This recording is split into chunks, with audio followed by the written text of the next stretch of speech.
Neophyte checklist. There is no required feeling of readiness that you need to experience before proceeding to the next grade.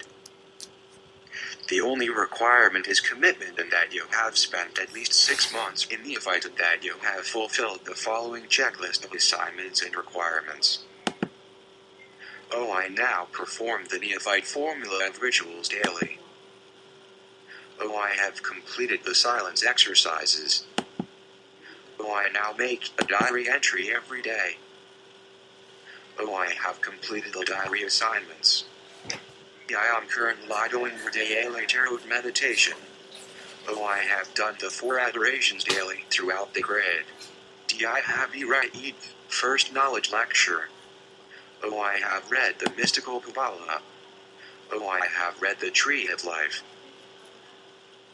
I have read the sacred magic of ancient Egypt. Oh, I have read C1, Enter Off Threshold. Oh, I have read C3, the symbolism of the initiation of the candidate. Oh, I have outlined the Neophyte ritual. Oh, I am satisfied with my magic shards clutched at one another as they fell. Separated by the explosion, they long to be whole.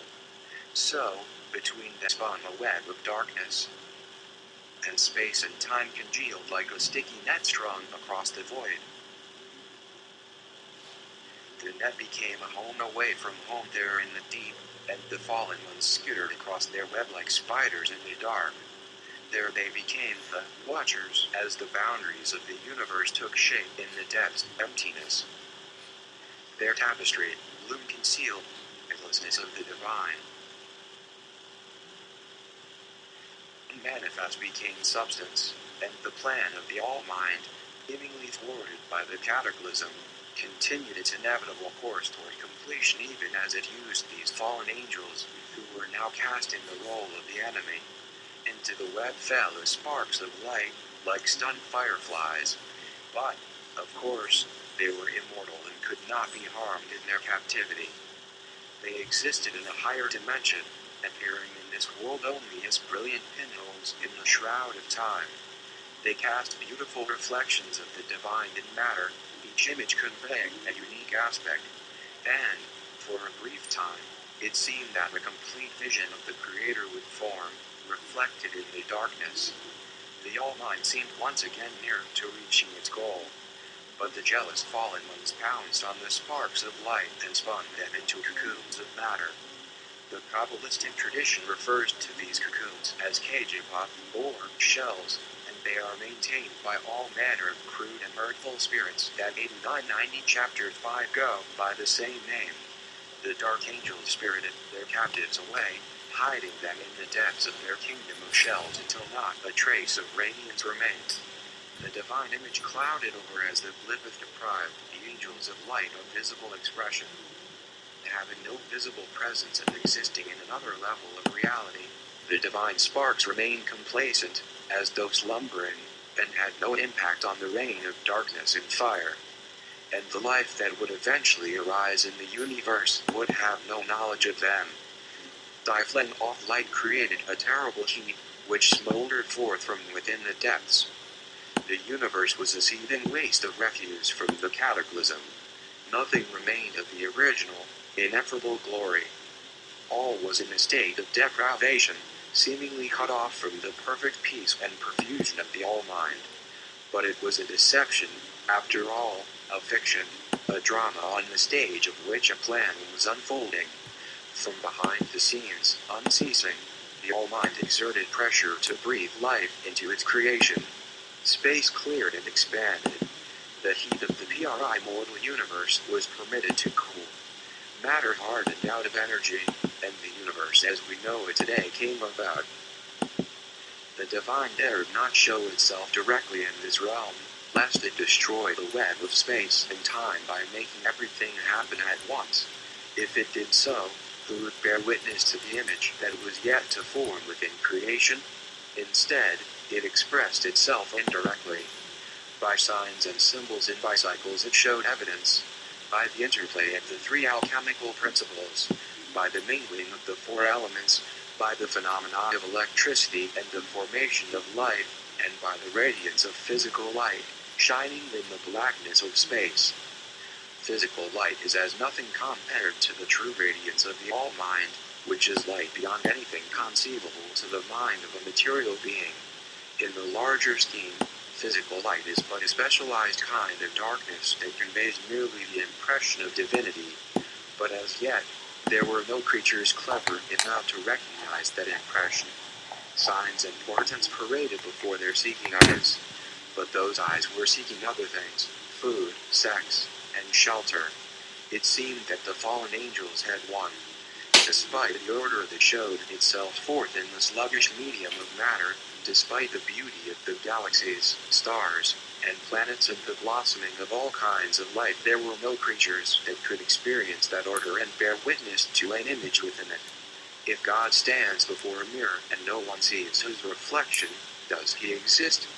The All-Mind was blind behind the veil of the chasm, not yet having sprouted eyes and ears within its creation that could relate back to the infinite any impression of its own mystery. The All-Mind quite simply did not exist. The universe was now like a vast shroud that gave shape to an invisible presence. To be inside of the chasm was to be outside of the All-Mind, incapable of experiencing indirectly the limitless ocean of light behind every facade. There was life roaming about within the universe, of course, on the surfaces of that obscuring skin, on dim little planets, creatures created in the physical universe by physical laws, blinded by what they could see. Their sense organs could only take part in the world from which they were made. The creatures within the universe seemed utterly untouched by the peace and the unity that the web of the fallen angels withheld from them. But the All-Mind dared not intervene directly on the behalf of these material beings, trusting instead to the unfolding of its cosmic plan. Only in the fullness of time was everything to be perfect, and at this point in the drama, it remained a mystery as to how the divine sparks would mobilize themselves as souls within these oblivious creatures, rousing them from the fatalistic, automated laws of matter. The All-Mind's steady pressure, through successive eons, have caused the processes of life and evolution. The fallen angels resisted that evolution. They couldn't help it. It was the purpose of the Watchers to bring setbacks to the plan. Entire species were lost due to the harsh limitations imposed by their physical laws. But still, ever more complex organisms appeared. The harder the Watchers resisted the plan, the further life evolved to overcome that resistance. Just as divine light can express itself indirectly in the radiance of the stars, so can its consciousness worm its way through the fiery genesis of the worlds, through the interplay of the forces of nature, and through the chemical processes of the most minute particles in the dark pit. Something was developing. From myth to science here, as I speak of biology and evolution, we enter a more familiar realm, in which symbolism is less necessary. It becomes possible to speak in terms of science. I will periodically alternate in my narrative from myth to science and back to myth again. In regard to myth, there are many truths that we as humans cannot apprehend directly, but this should never stop us from attempting to deduce them through symbol and parable. Concepts like All-Mind, divine sparks, and fallen angels, that darkly splendid world 91-92 chapter 5 represent forces that we cannot put a finger on, but that we nonetheless can grasp intuitively. Perhaps other labels would do better. Substitute ones that work well for you, and see if the legend of the fall into matter can shed any light on the human condition. I am not saying to you now that there really are fallen angels crouching within the physical laws of the universe and waiting to pounce on any magician foolish enough to call on their power. If you were to take me literally, you might fall into the trap of the religious zealot who clings to facts instead of exploring his world. We should never regard mythical references as historical fact, just as we should never regard the latest theories of physics as the last word. We can, however, employ ideas from both myth and science to gain new perspectives, possibly even perspectives that transcend the limitations of our ape-like brains. It is important for you to start developing your ability to work with the deep concepts embodied in the characters of mythology. Doing so will enable you eventually to triangulate enough forces deep within yourself to create change from the inside out, from the mythological depths of your own divine spark to the scientifically measurable world of your physical senses. I now resonate the narrative in a more conventional, scientific vein. Life has formed as a resistance to the disintegration of the universe. Why this has happened is perhaps the mystery that is the mother of all mysteries. The second law of thermodynamics rules everything. It states that order unstoppably disintegrates into disorder. Never mind that the process by which this happens has a definite order to it. That process is called entropy, and entropy is the tendency of all things to decay and disintegrate. Nothing lasts. A box filled with chemicals may serve as a good example of this. The chemicals, orderly and distinct from one another, began to react, producing heat. Their molecular structure changed, and the box gradually settles down into a chaotic, inert soup in which nothing further happens. Order has dissipated. It is possible to reverse this change by opening the box and manipulating the mixture, but yet more energy and materials must be expended, thereby producing even more disorder on the outside of box. 1. According to the second law of thermodynamics, there is nothing in the universe that can win against entropy. There are pockets of resistance, of course. A newborn kitten is a good example of matter organizing itself in spite of chaos. But, as we all know, cats eventually die.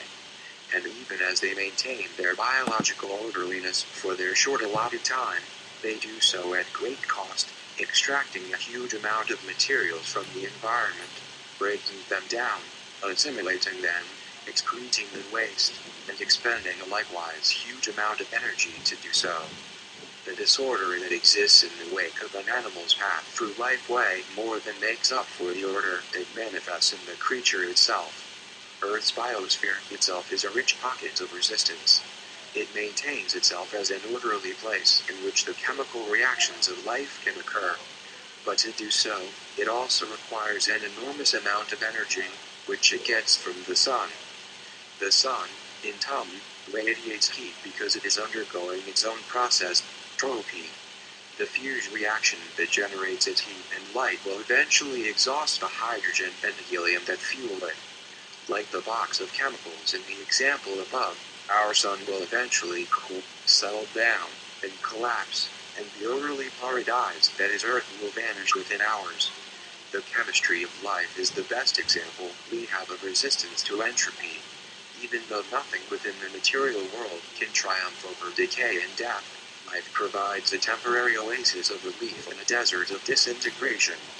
And as we humans are the witnesses, a remarkable spectacle is possible within that temporary refuge. The grade of Zealtor, the somewhat bleak picture of the material world, is the territory that the student traverses in the Zealtor grade.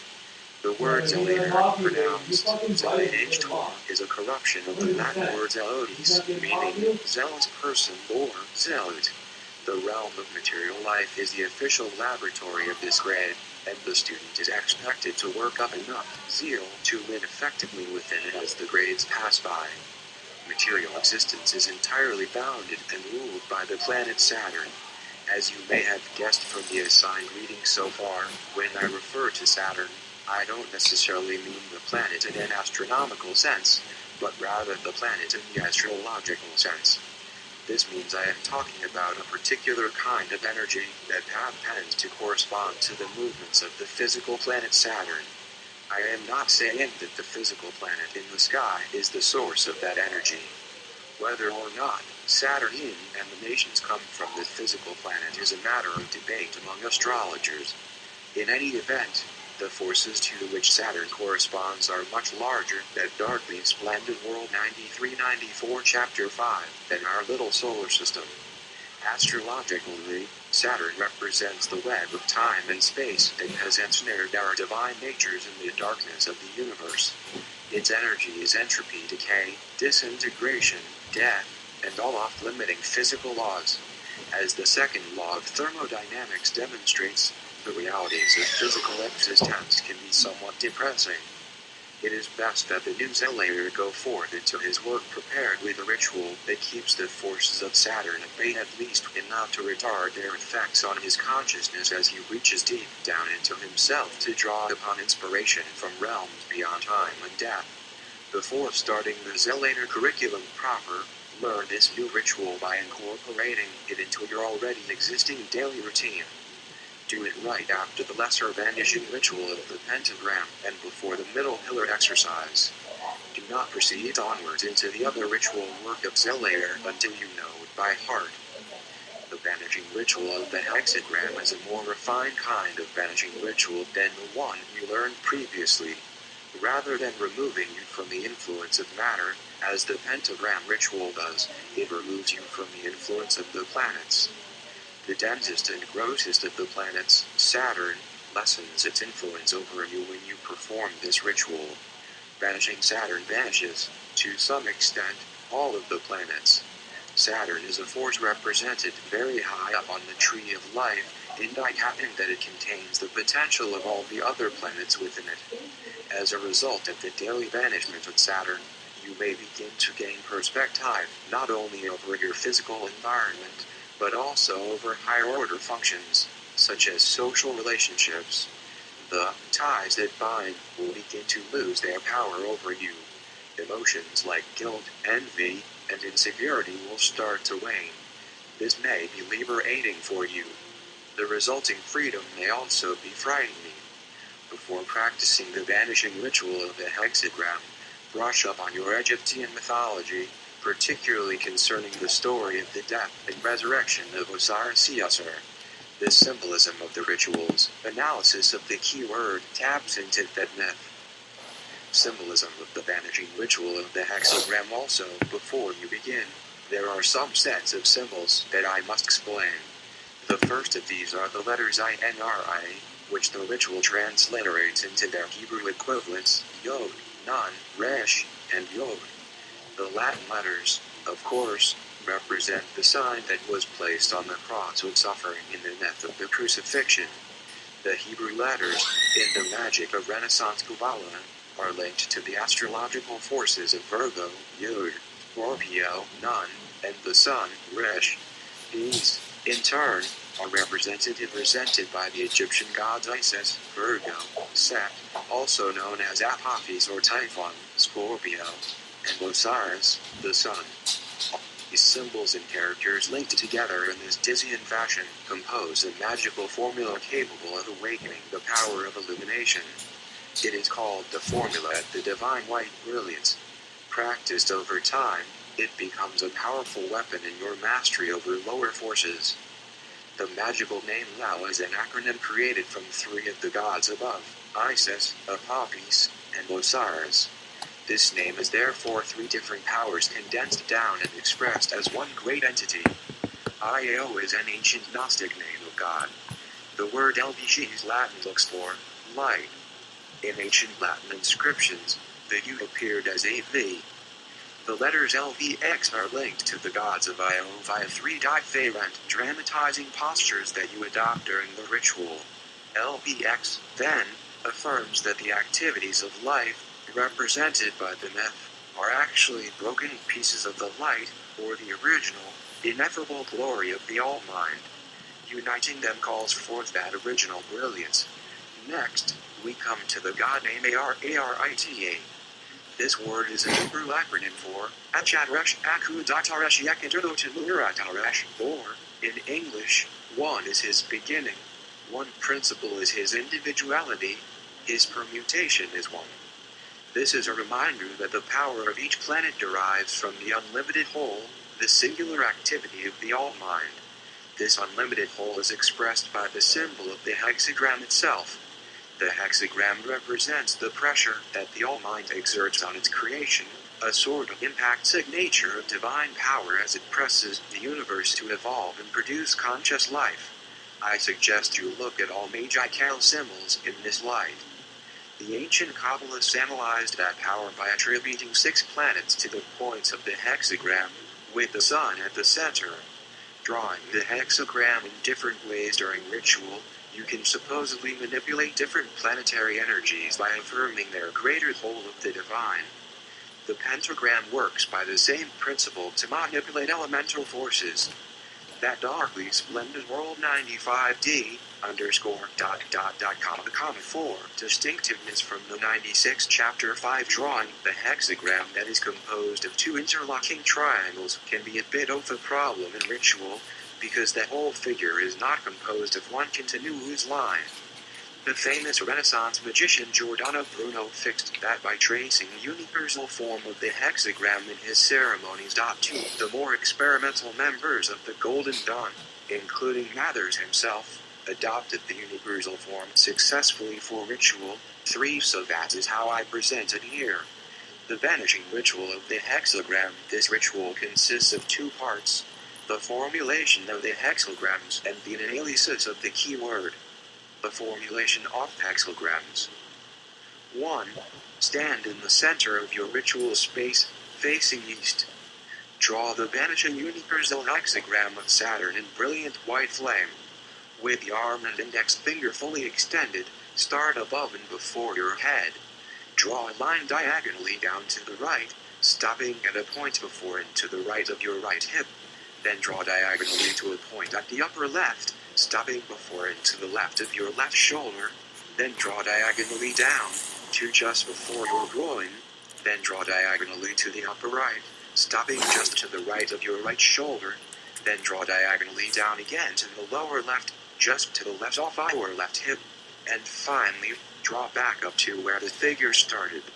As you draw the hexagram, vibrate at the same time the divine name that charges it.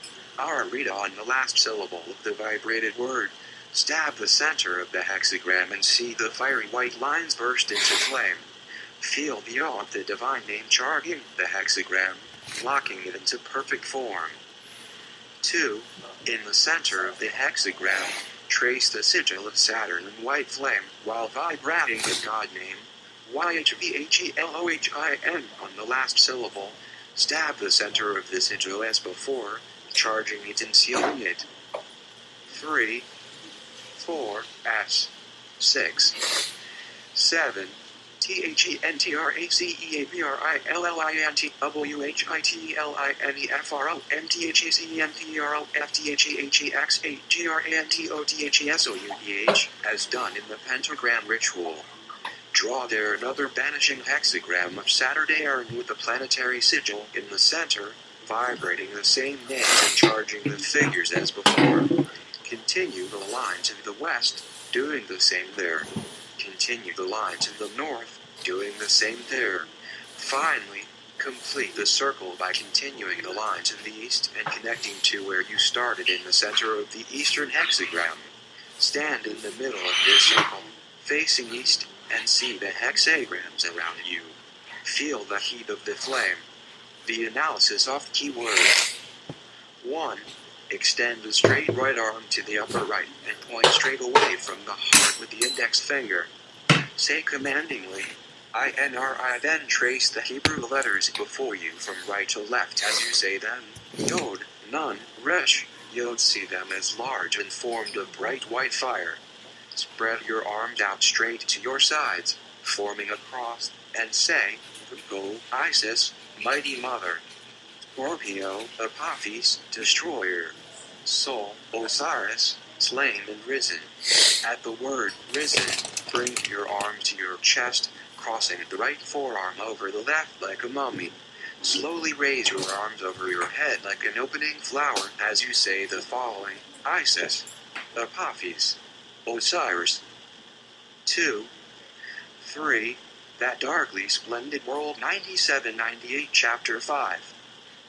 4, 6, 7, by the time you say Osiris, your arms should be raised in a V shape, palms upward. Maintaining this invoking stance, vibrate. Now extend your arms wide open in the form of a cross and say, the sign of Osiris slain. Raise your right arm straight up, lower your left arm till it is parallel to the floor, and incline your head to the left. Feel a great swell of sadness and say mournfully, the sign of the mourning of Isis. Bring your arms to the V position again, except this time, your hands should be flipped over so that your palms face outward and down, like wings. Feel a terrible surge of triumph and victory. Say audaciously, the sign of Apophis and Typhon.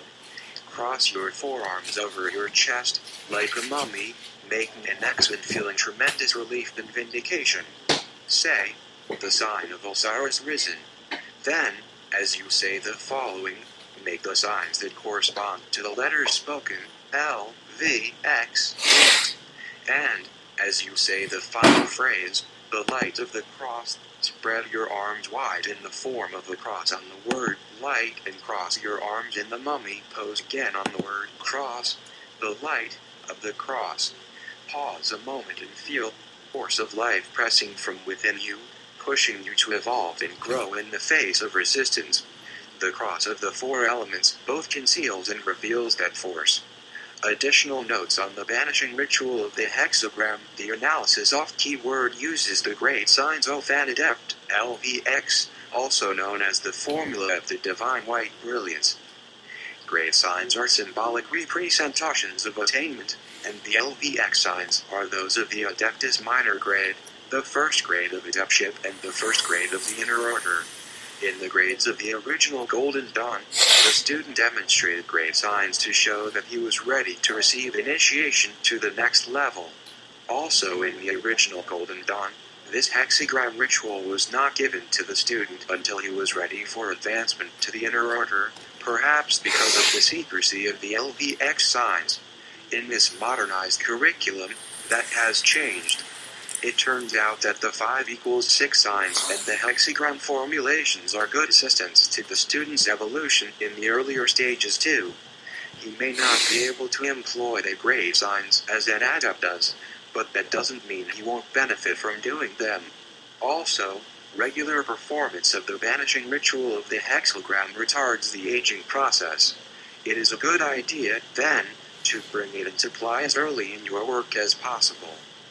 Earth having completed your probationary period in the neophyte grade, you are now ready to proceed to the alchemical rituals of the elemental grades.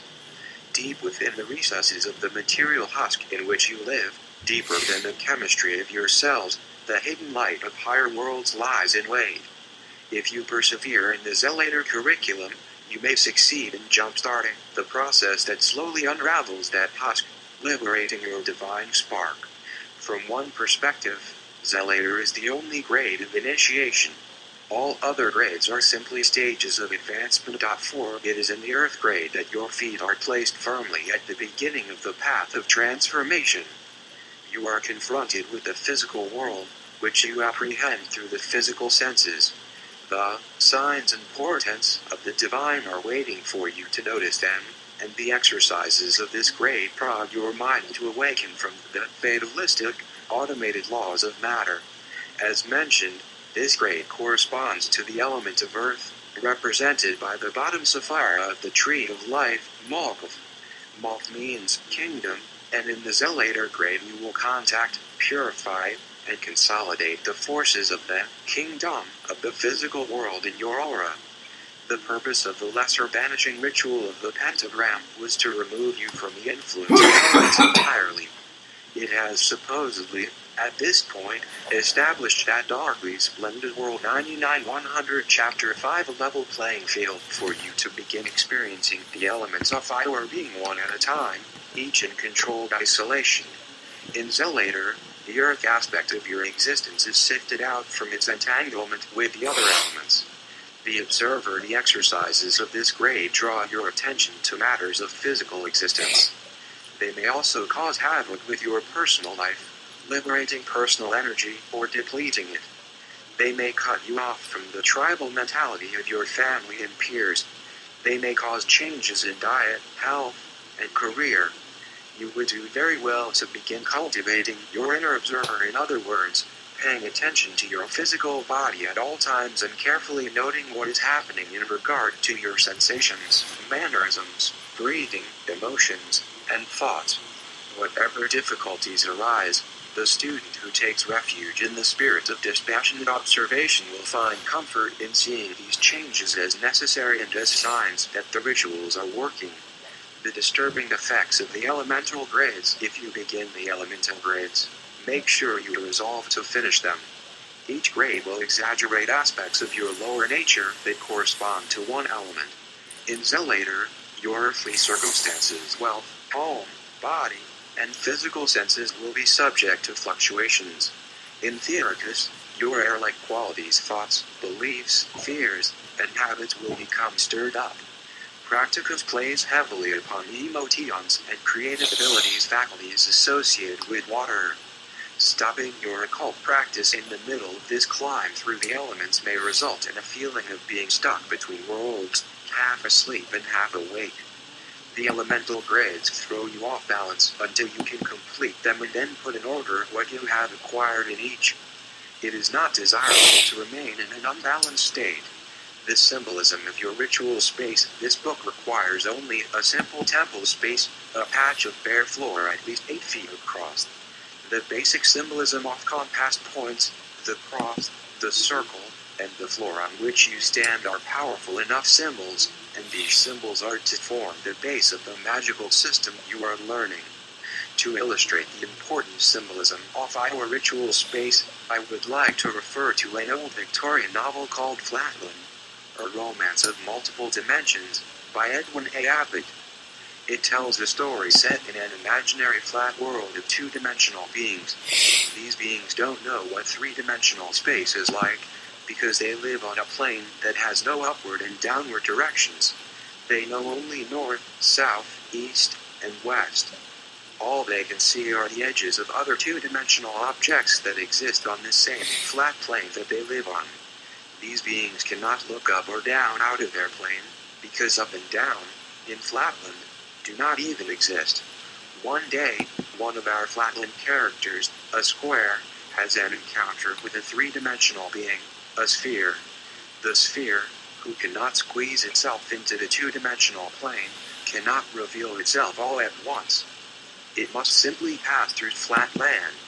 To a flat, two-dimensional being, this is a frightening event, because the sphere appears in Flatland out of nowhere, and it appears as a circle that mysteriously expands and contracts from a geometric point. The novel Flatland is a parable, and the reader is expected to identify with the two-dimensional beings. Just as Flatlanders are blind to the third dimension, we as three-dimensional beings blind ourselves to the fourth. We get so caught up with objects that we can see that we forget to recognize those that we cannot. There are four-dimensional objects around us that are passing through this world, but we usually fail to recognize them as such, and this is happening all the time. Every time you witness the process of change, it is an example of a higher dimensional phenomenon passing through our plane. You yourself are such a phenomenon. As you move and change shape throughout your life, you are passing through this world, much as a sphere passes through Flatland. Have you ever done the experiment in science class in which you place iron fillings on a flat sheet of cardboard and hold a magnet to them from beneath the cardboard? The iron pole and filings align themselves in a pattern, revealing hidden lines of force that are acting from the higher dimension. Spiritual power is like this magnet. As it draws close to the Flatland of the material world, material circumstances orchestrate themselves as though moved by some invisible purpose. The story in Flatland, a terribly simple analogy with many unaddressed contradictions, but looking at your ritual space in these terms, you can automatically see that it is designed as a sort of Flatland. It has 4 compass points.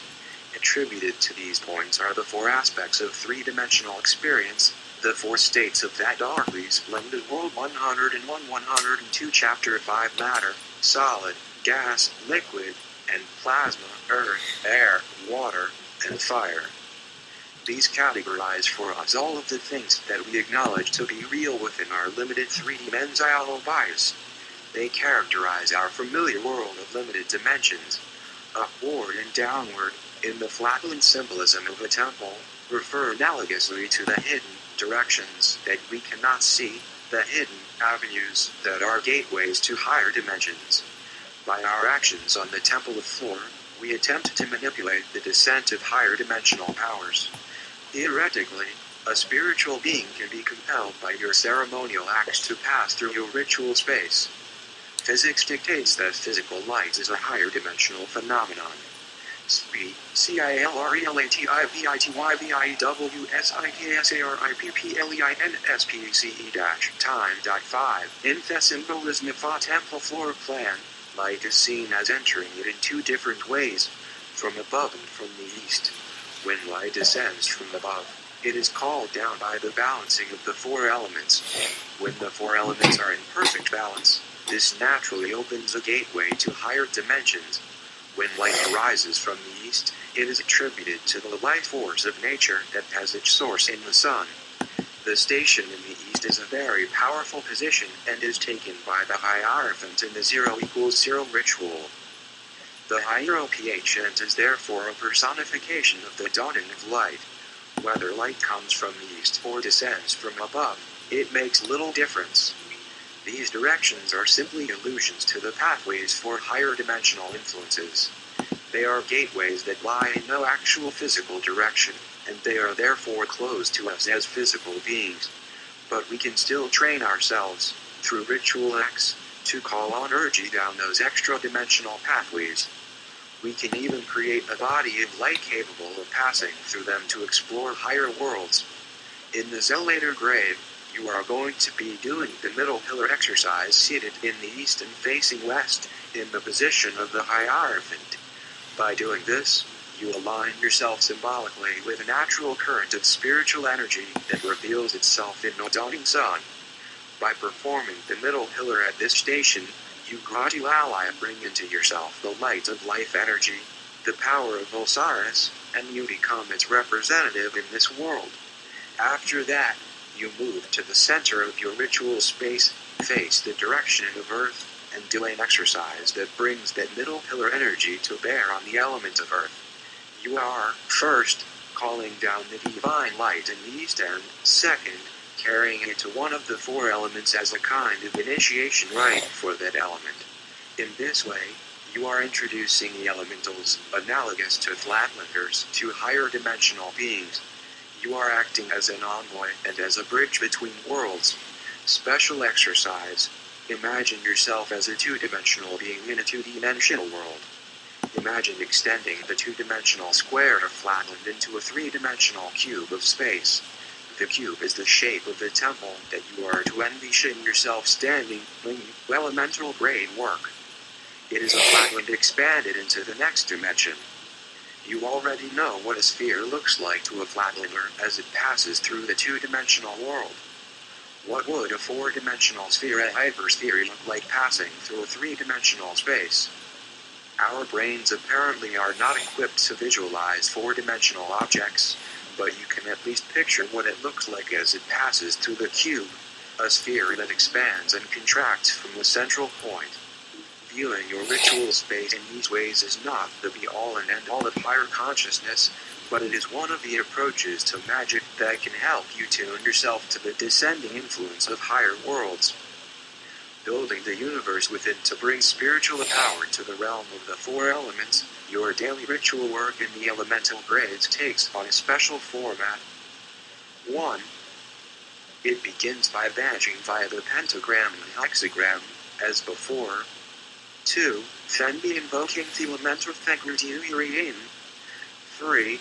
And then projecting divine light upon the element by its middle pillar. 4. Finally, it ends by banishing again. This basic Golden Dawn formula is the key to all successful magic. It is nothing new. Its signature pattern appears in all of the practical magic exercises taught in your textbook. Regard as the Golden Dawn. 6. The process of bringing light from the rising sun and projecting it on an invoked force is the namesake of the Golden Dawn. This ritual formula also keeps your work well insulated. Vanishing rituals are placed at the beginning and end of our daily work. Combined with the practices of silence and seclusion that you learned in Neophyte, it makes for a sort of hermetically sealed vessel in which the alchemical transformation occurs.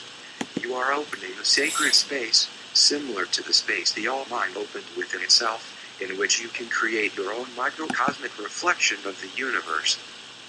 That darkly splendid World 103-104 Chapter 5 Zealtor curriculum, at a glance, to be completed in 6 to 18 months. Daily Zealtor formula. 1. The fourfold breath, root chakra. 2. Ascending to the cube of space. 3. The lesser banishing ritual of pentagram. 4. The banishing ritual of the hexagram. 5. Invoking 4 powers of earth. 6. The middle pillar. 7. The Bhavanasya. 8. Zealtor meditation. 9. Banishing 4 powers of earth. 10. The lesser banishing ritual of the pentagram. Additional exercises. 1. Daily tarot card, labeling the Arcana 2. Grounding exercises. 3. Intimacy required reading. 1. The second knowledge lecture, from your textbook, Regard Eyes the Golden Dawn, pages 60-66. 2. Introduction to the Elemental Grade Ceremonies, from your textbook, pages 135-140. 3. Geomancy, from your textbook, pages 524-539. 4. Astrology for Beginners, by Bill Hewitt, or The Only Way to Learn Astrology, Volume 1, Basic Principles, by Marion D. March and Joan McEvers. 5. Techniques of High Magic, the Handbook of Divination, Alchemy, and Invocation of Spirits, by Francis King and Stephen Skinner. 6. Alchemical Psychology, Old Recipes for Living in a New World, by Thorne F. Cavalli, Ph.D., or Alchemist Handbook, Frater Albertus. 7. Everyday Zen, Love and Work, or Nothing Special, Living Zen, by Kobeck. Written assignments. 1. Ritual 2. Diary assignments projects. 1. Of Earth. 2. Bhavanasya. 3. Happily Up Shewbread. 4. Symbolic drawing with candlestick. 5. Ophod cross. 6. Intimacy stones optional implements. 1. Pentacle. 2. 3.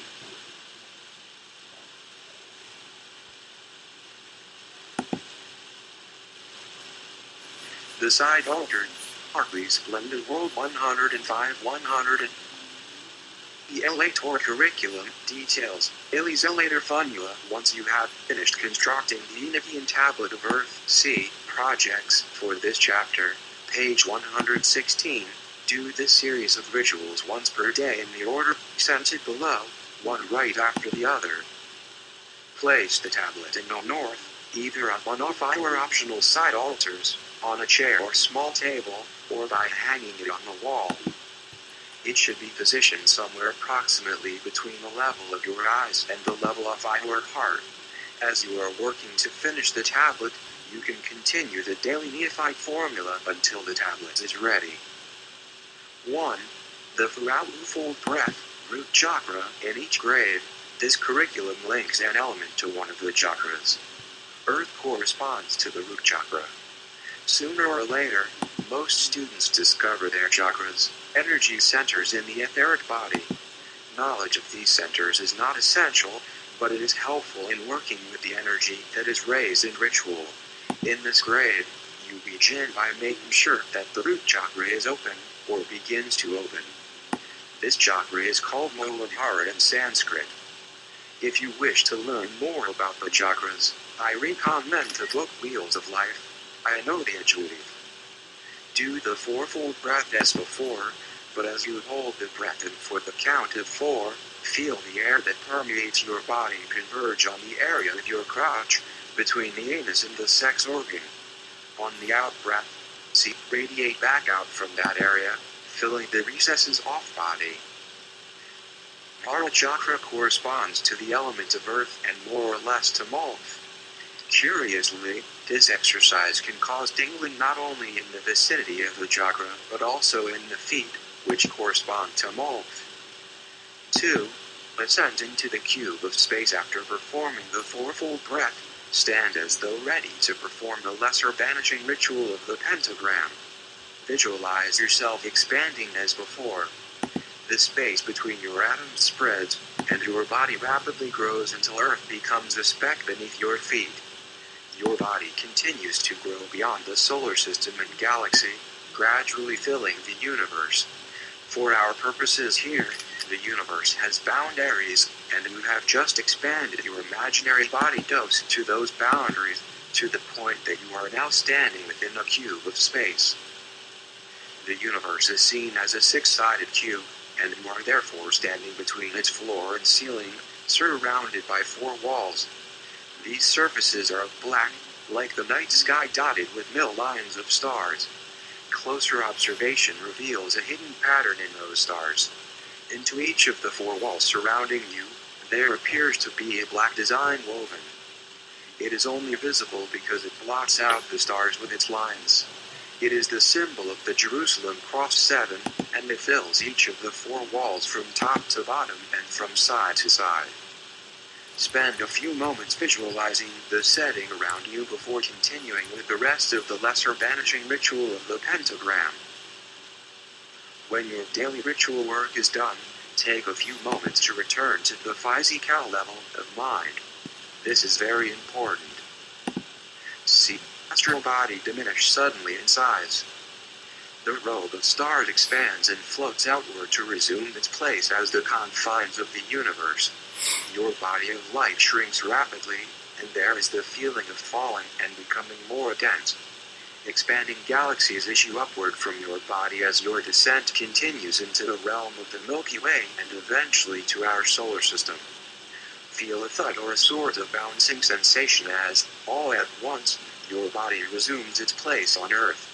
Resume your normal waking consciousness, and know that you can reascend to the cube of space whenever you choose. 3. The Lesser Banishing Ritual of Pentagram 4. The Banishing Ritual of Hexagram, that darkly splendid World 107-108 Chat 1, 5. 5. Invoking the four powers of effort standing in the center of your circle, turn clockwise, always clockwise, to face the south. Trace the invoking pentagram of Earth with your right index finger, in dark green light, as you vibrate the following divine name, ABONA. HARETZ. Remember to trace the pentagram to be the same size as those done in the lesser banishing ritual of the pentagram. At the commencement of the last syllable, stab the center of the pentagram and see it burst into dark green flame, charged and middle dot sealed by the name of God that governs the sapphire corresponding to the element of earth. In the center of the pentagram, trace the sigil of Taurus in luminous black while vibrating ABONA. On the last syllable of that divine name, stab the center of the sigil and see it burst into dark flame. Give the great sign of Zealtor. Step forward with the left foot and raise the right arm straight out and up at a 45-degree angle with the hand flat, fingers together and pointing straight. Holding this salute to the powers of earth, say, Thou art the gleam upon the hordes of brilliance, the mighty presence in the light of gems. This is a prayer that you utter on behalf of the elementals of earth. Kabbalistic tradition holds that only humans have the ability to utter effective prayers. Prayers are a service that the magician performs to rescue the elements from godlessness. In exchange, the elementals offer him their servitude. Turn clockwise to the west. Trace again the invoking pentagram of earth and sigil of Taurus, vibrating the divine names as before. Give the grave sign and say, Thou art the toil and texture of the field, the patient embrace of the garment of life. Turn clockwise to the east. Trace the sigil, vibrate the names, and give the great sign as before, saying, That darkly splendid world 109, thou art the rumbling off midnight depths, the hurtling granules of action. Turn now to the north and perform the same actions, but say, Thou art the foothold and the foundation, the anchor of soul and the matrix of rose. Amen. Turn to the east, standing in the center of your circle, and give the Zealtor great sign to the east. Visualize a white tree of life formulating there at the eastern edge of your circle. Its light fills the circle. Holding this salute to the rising light, vibrate the following divine names and say the prayer that follows. Adona, Haretz, Adona, Melekh. Unto thee be the kingdom and the power and the glory. The rose of Sharon and the lily of the valley. Amen. Feel the heat of pentagrams and sigils as you see them around you in your mind's eye. Feel the awe of the God names that you have used to charge them. 6. The middle pillar for this exercise, you should sit in the east and face west. The glowing white tree of life that you just visualized in the east should be formulated behind you in your mind's eye. Perform the middle pillar exercise as in the Neophyte grave. The sphere of Malkuth can be visualized in the ground directly beneath your chair or at your feet. 7. The body in Ashaya. The construction of the body in Ashaya is an extension of the middle pillar and is designed to thoroughly integrate the Sephiroth into your physical body. To do this, it uses the color scales of one of the 4 Kabbalistic worlds. The idea of combining the middle pillar with the color scales is not a new one. The oldest reference to it I have found is in a book by R.G. Torrens published in England in 1969.8. After performing the middle pillar, move your chair to the center of your circle and sit facing north into the Enochian tablet of earth. Turn your attention to your physical body and visualize it composed of a uniform, earthy substance. See this gritty substance as though it were a dense mass of iron filings gathered around a 110 chapter 5 influence of an invisible magnet. This magnet is the upright column of light in your body created by the middle pillar. Draw a current of energy down this column into Malkuth as you vibrate the following divine name once, Adona. Now vibrate the name of the Asiatic House of Malkuth 4 times. Olamysodoth, pronounced Oimyesohdom. The body in Malkuth of Ashaya minutes. See the colors. Feel the solidity, grit, and heaviness of earth. With this exercise, you are starting your journey up the tree of life in its densest parts. The construction of the body in Malkuth of Ashaya is to be done daily for 7 days. Following that, move on to the next highest Sephira, Esod. To construct the body in Esod of Ashaya, sit before the earth tablet as before and draw down the current of energy into Malkuth as you vibrate Adonai. Then vibrate the name for Malkuth in Ashaya, Olam Yesodoth, 1 time as you visualize the black sphere with yellow rays. Then see a green ray of light rise up from Malkuth to Esod, at your genitals.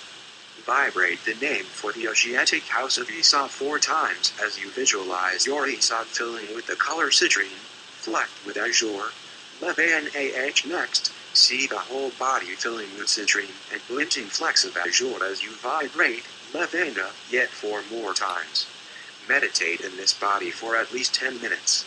After spending 7 days working on Esod, move to Hod. Call down the light to Malkuth by vibrating Adonai. Vibrate Olam Yesodoth and see the black and yellow ray Malkuth. See a ray of green light rising up to Esod, and vibrate Levanah, watching it fill with citrine fleck azure. Then see the green ray stream over to a point just above and to the right of your right hip. Vibrate the name of the Hod's Asiatic House 4 times as you visualize Hod filling with yellow-brown and flecks of white for at least taking with worlds of the 10 houses, or heavens, of Asia. This information, together with English translations, is summarized for you here as follows.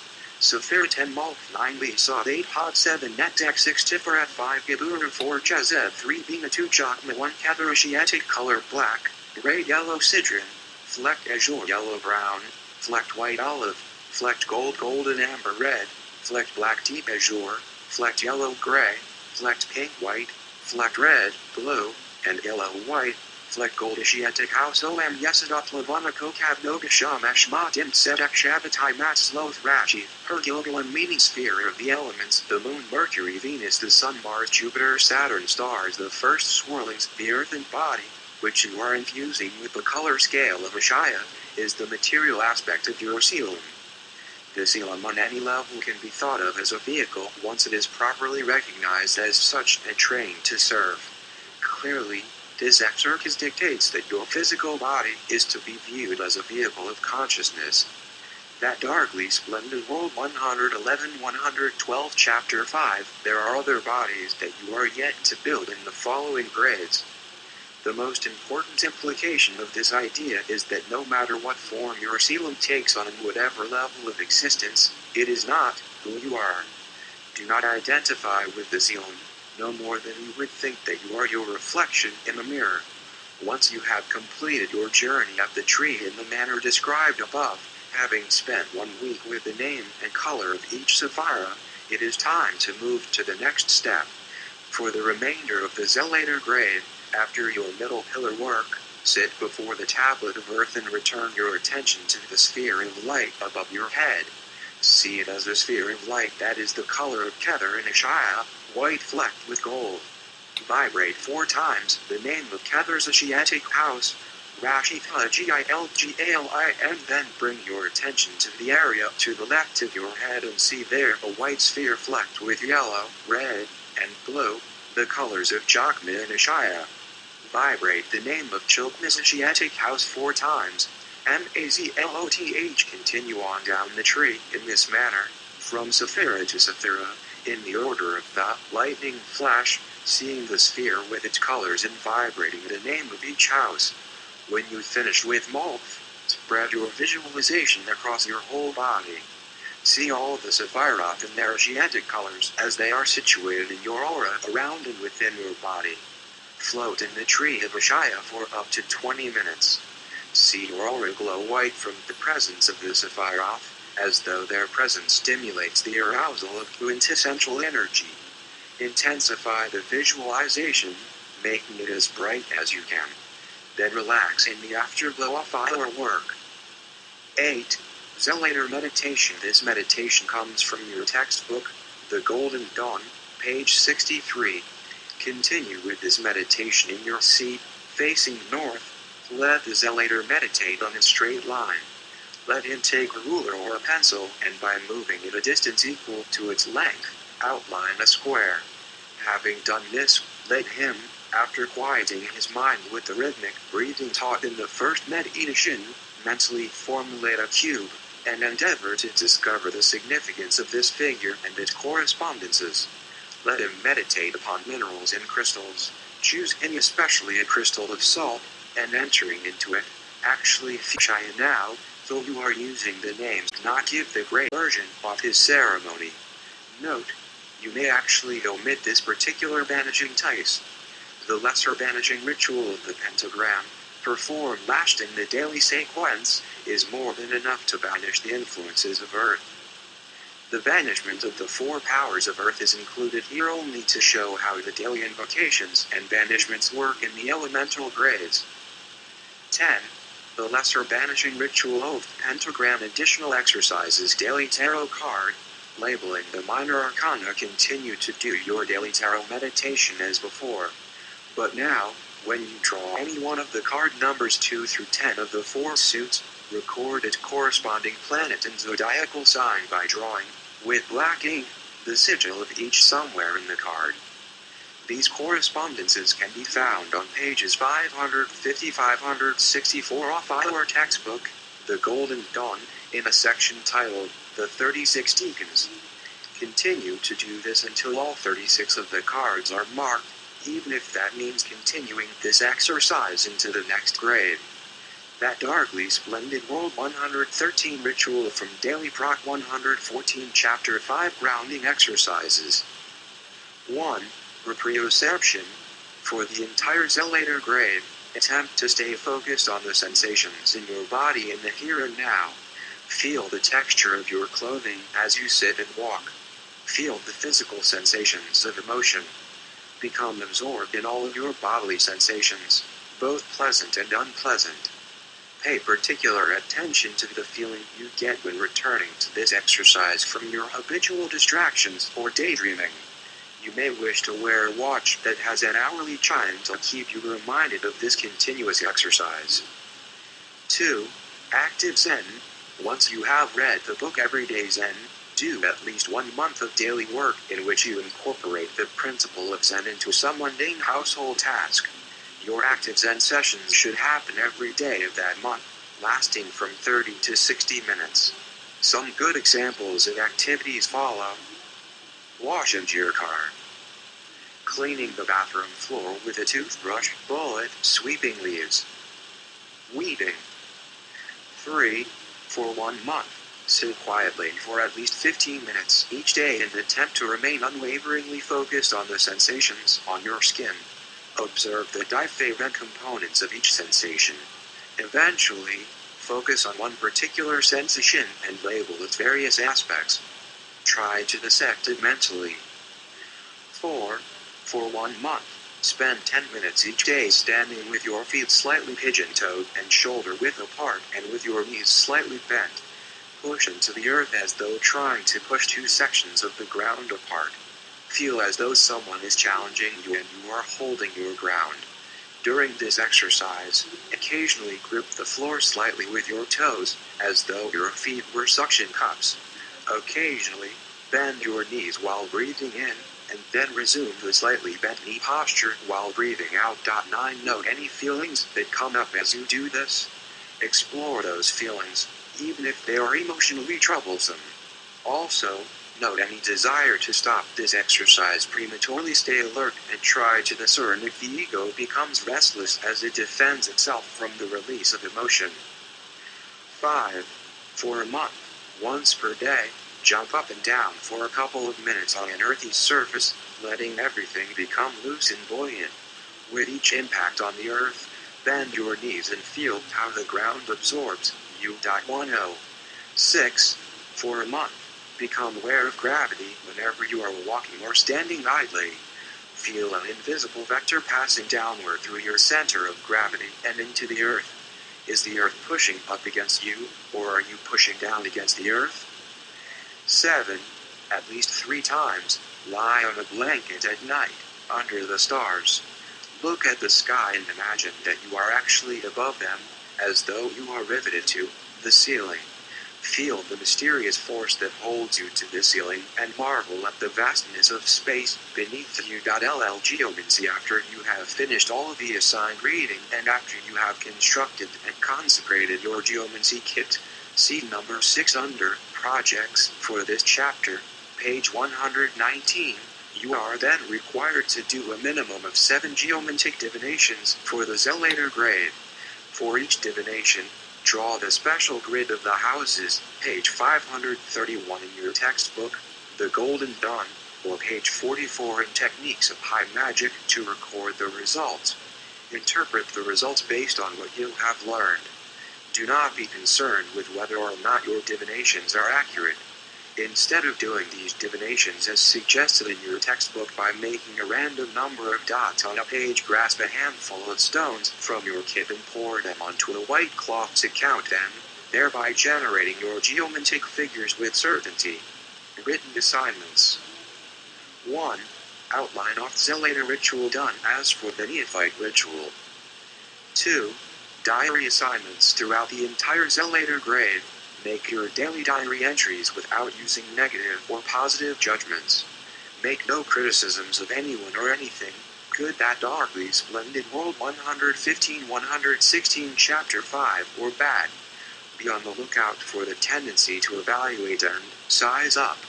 12. There are other ways of talking about things. Find them. Also, as you work with the houses of Ashaya, write the name of the house you are currently focusing on in your diary every day in Hebrew letters. See page 63 of your textbook. Sound out the letters as you sketch them so that you can familiarize yourself with the pronunciation of the letters. Furthermore, for 1 month per each, incorporate one of the following writing practices into your daily entry. 1. Do not use the verb be in any of its forms: is, am, are, was, were, will be, then. 2. CARRYWITWIDOWITHWITMEVERYTHINGYOUATANBBRINK throughout each day. 3. During the month, you will not be disturbed for half an hour, and begin writing. How is it that you have come to this place, doing this exercise? Why are you sitting here and not somewhere else? What made you buy this house or rent this apartment and not some other? Why do you live in this town or city? This country? This hemisphere? How did you even come into existence at all? How did your parents meet? What were the circumstances of our conception and birth?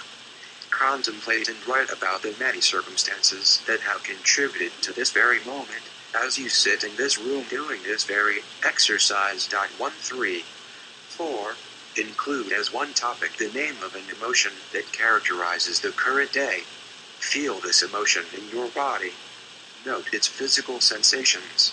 Describe these sensations in your diary. Projects. 1. Enochian Tablet of Earth. Complete this project before any of the others so that you can begin your daily Zealtor formula of rituals. See the diagram on the opposite page. The tablet should be drawn on high-quality white cardstock paper. Carefully measure for the placement of the square and governing sigil. Record your measurements so that you can duplicate them for the next tablet in the next grade. The size can be anywhere from 8x10 inch to 22x28 inch poster board. I recommend that you obtain Enochian Tablet of Earth TR Visa 111P1C. NDNGGEI of that darkly splendid world 117 1S0 minutes, map B, middle dot A, point 1Z1XP, middle dot T, ASR 1 minute 118 chapter 5 4 picture frames of the exact same size and designed to protect this tablet and the remaining 3 tablets you are yet to make. When they are done, using a compass and ruler, draw the sigil in the outside of the large rectangle first, in pencil. In the sigil, sketch the carefully planned equal arm cross, as it is shown. On the edge of the rectangle, mark the points where the grid intersects it, and draw in the grid with ruler and pencil. Make sure that it is as perfect as you can muster, and don't be afraid to start all over if your erasures are damaging the look of the tablet or if your measurements have errors. Now paint the shaded areas of the grid black.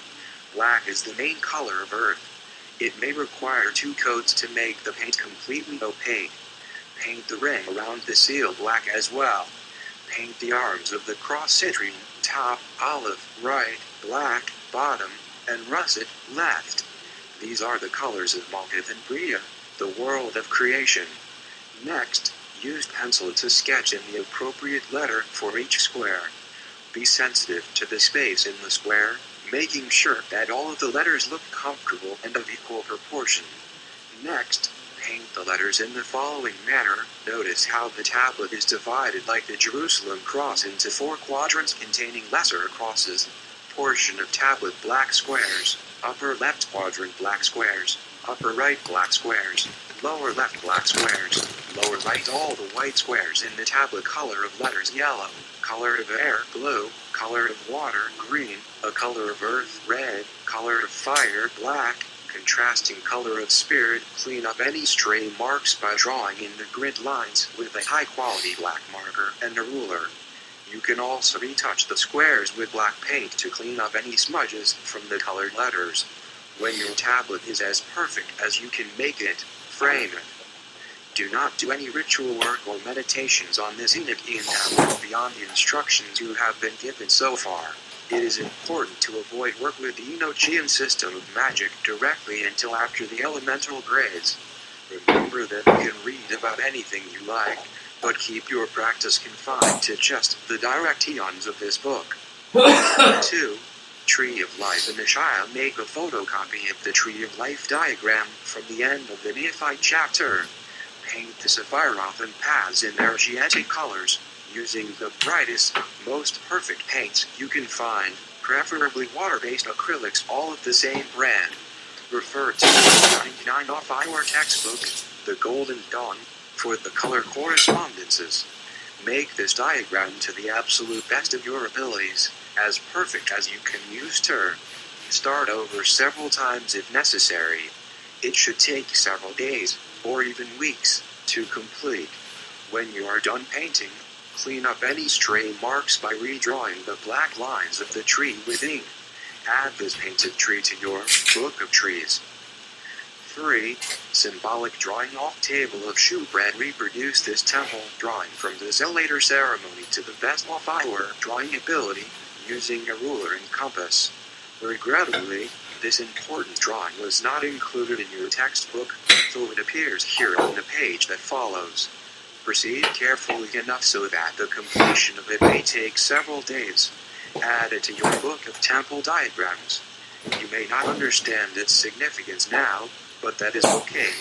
Just allow the mystery to sink in. 4. Symbolic drawing off 7-branched candlestick. Follow the same directions as for the drawing of the table of shewbread above. 5. Filfred Cross. See the diagram of the Filfred Cross on page 68 of the Golden Dawn. Make this at least 10 inches across and use stiff cardboard or plywood. Use black ink or paint on a white surface. Cut the actual shape of this cross out of the material so that you can hold this drawing like an object. 6. Geomancy stones. If you have read over the sections on geomancy and techniques of high magic and in your textbook, the suggested methods for divination, there might strike you as lacking in precision. It is not always easy to count the dots made by a pencil on paper or by a stick in the sand. Using stones will make divination easier and more sympathetic to the vibrations of earth spirits. That darkly splendid World 119-120 Chapter 5 Symbolic drawing of the table of shewbread. Symbolic drawing of the 7-branched candlestick. That darkly splendid World 121-122 Chapter 5. Find at least 60 small stones of near equal size. You could go into the wild to collect them, or you can purchase polished stones from a nature or science store. Also obtain a white cloth, such as a formal table napkin, on which you can cast them for divination. Store the stones and cloth in a bag or box, on which you will sew or paint symbols of the element of earth. Consecrate your geomancy stones by the following brief ceremony. You may make minor alterations to this ritual to suit your inspiration and personal impressions of the earth element, but make sure you stick to the basic structure, sequence of invocations, and magical names. An earth consecration. After doing the Zealtor meditation in your daily formula, place the stones in a pile on their white cloth in the center of your circle. You may wish to use a small table, such as a telephone stand covered by a black cloth, as a central altar. Stand south of the box, facing north, and look down at the stones. Say solemnly, "Thou art the gleam upon the hordes of brilliance, the mighty presence in the light of gems. Thou art the toil and texture of the fields, and the patient embrace of the garment of life. Thou art the rumbling of the midnight depths, the hurtling granules of action. Thou art the foothold and the foundation, the anchor of the soul and the matrix of the rose.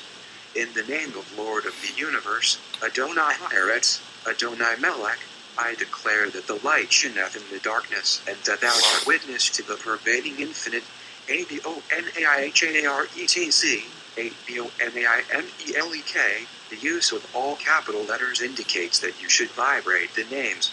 In the name of the Archangel Uriel, the light findeth itself in the darkness, and the power of love is on in the womb of the deep. Uriel, by the grace of the angel Forlak, the seeds of intent are broadcast upon a realm. PHORLAKH, by the powers of the ruler of earth, Cherub, the black soil yields a garden from thy workings. Be diligent and true within through these tools of the art. Kira, let the white brilliance of the Divine Spirit descend upon these implements and fill them with its radiant purpose, that they may be unto me an aid to aspire to the great work. Trace a clockwise circle in the air over the box, and within that, trace the dark green invoking pentagram of Earth and sigil of Taurus, vibrating, ABONA, HARETC, ABONA. Vibrate the name 3 more times. Then say, Spirits of Earth, thou shalt find grace and beauty in thy workings among these tools. Let them serve as a beacon to thy wanderings. So mote it be. Put away your newly consecrated geomancy kit. Keep it out of sight except when in use. Return to the circle and give the invoked spirits license to depart. And now, depart in peace to your abodes and habitations. Be there peace between me and thee, and be ready to come when thee art called. Finish your daily formula and rituals as usual. Optional implements: if you have a room in your house or apartment set aside for ritual, you may wish to create or obtain a couple of helpful implements to keep handy there. These are optional. Earth Pentacle, see page 322 of our textbook for a brief description of the Earth Pentacle.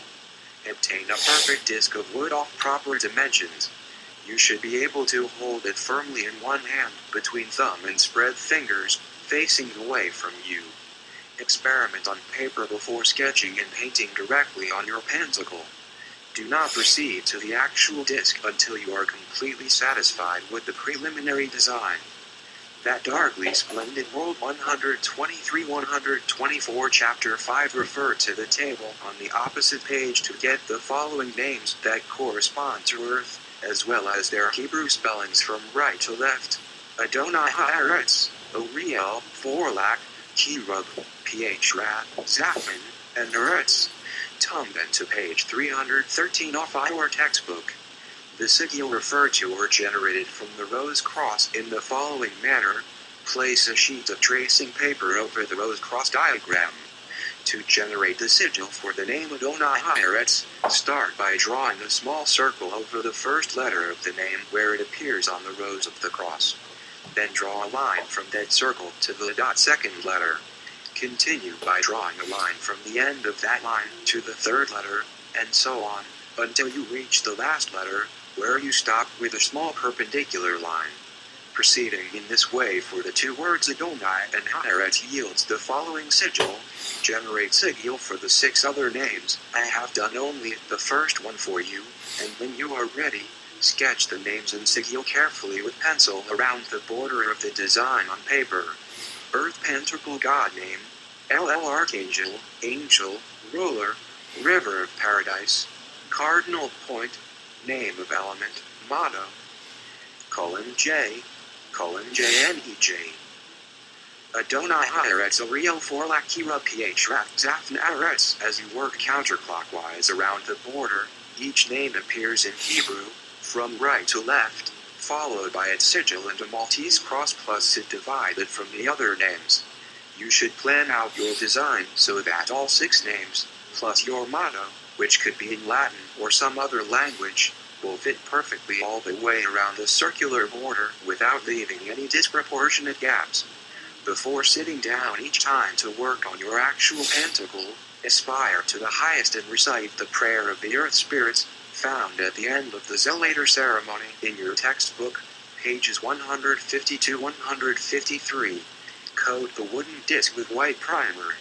Then lightly sketch the carefully planned and measured circle and cross on each side, making sure that the lines on both sides precisely parallel one another, back to back. Paint the quadrants of citrine, olive, russet, and black first, and then clean up the edges by painting the outer circle and edge in white.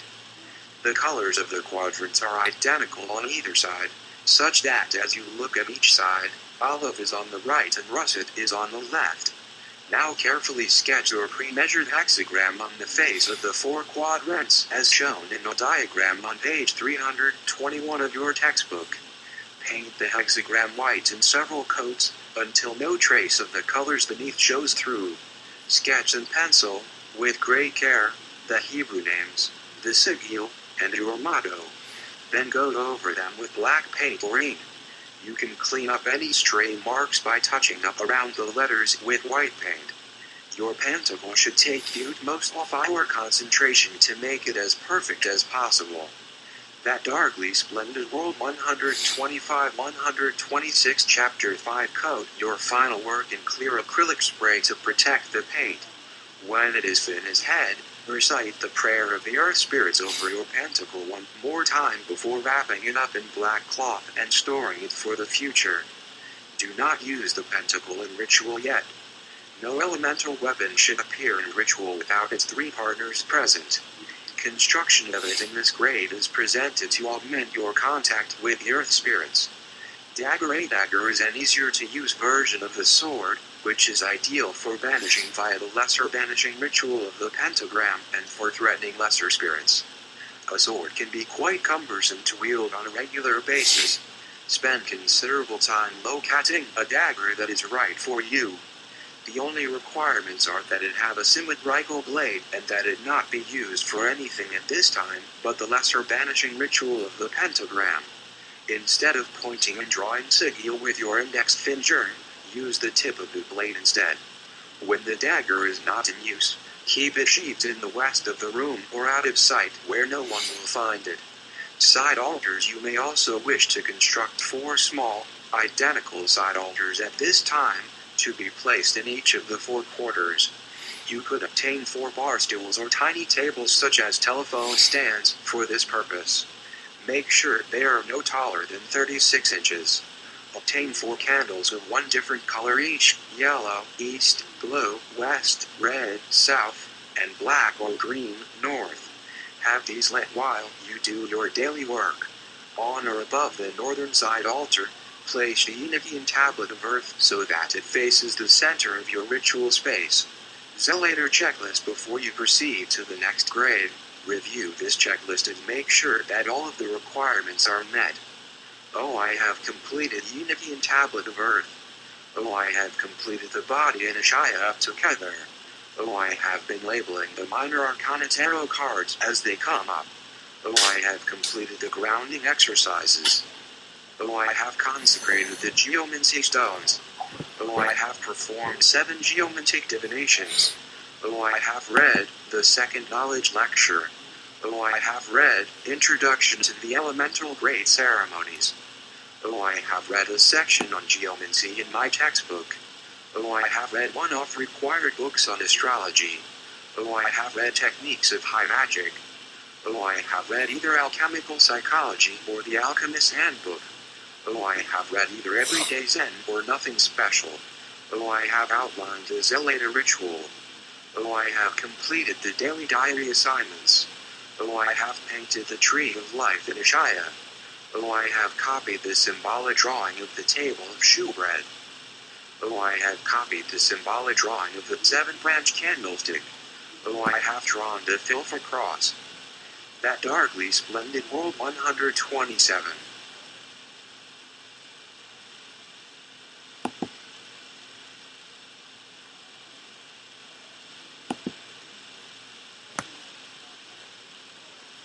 The mind born of matter, the tyranny of entropy tumbled on. The forces of the physical world inevitably, through mishap or the wear of time, overwhelmed and snuffed out every creature that goes within their clutches. But evidence of the concealed light continued to well up through the wreckage. More and more complex creatures came forth. Life is the only real force in the universe. The Dark Angels are fictional char actors, after all, their true nature stemming from the restlessness of the light itself. Though life comes in the pitiful forms of flies laying eggs in carrion and moss growing between stones, nothing can conquer it in the fullness of time. It will inevitably have its way. It was only a temporary setback that the All-Mind had not yet found a vantage point from which to see itself. Inevitably, in the bowels of time and space, in one of those swirling pools of stars, on a planet circling a typical sun, there arose a form of life into which the divine light entrusted its awareness. The sparks of light that had been lost for so long took root within Hurrian beings. There they embedded themselves, still hidden in their parallel dimension. waiting for the proper conditions that might stir them to life. The drama of creation would be their stage if only something could rouse them forth to express themselves in the medium of matter. Science life as we know it probably began when the complex molecule RNA appeared. It is a mystery how this happened, but RNA was a clump of atoms linked in such a way that it had the ability to snatch chemicals from the environment and use them 129-130 chapter 6 to make copies of itself. It was in this very basic way that eating and reproduction first appeared. Scientifically speaking, consumption and reproduction are the most elementary principles of life. But the chemical structure of RNA was quite fragile, and its pattern would degrade within hours. Anything made up of it was microscopic and short-lived. Eventually, RNA, perhaps by accident, formed its masterpiece, the DNA molecule. This was a much more durable and complex configuration than the first. Despite the fact that DNA was made from physical laws, it was amazingly resistant to the evils of entropy. Its chemical behavior actually served to maintain its pattern rather than degrade it. As such a self-maintaining structure, it became a durable reference for the design of living tissue. Larger, longer-lived organisms were now possible.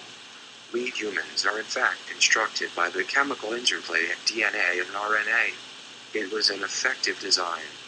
A single molecule of DNA, governing from within each cell of an organism's body, now served as a digital library of design-specific routines.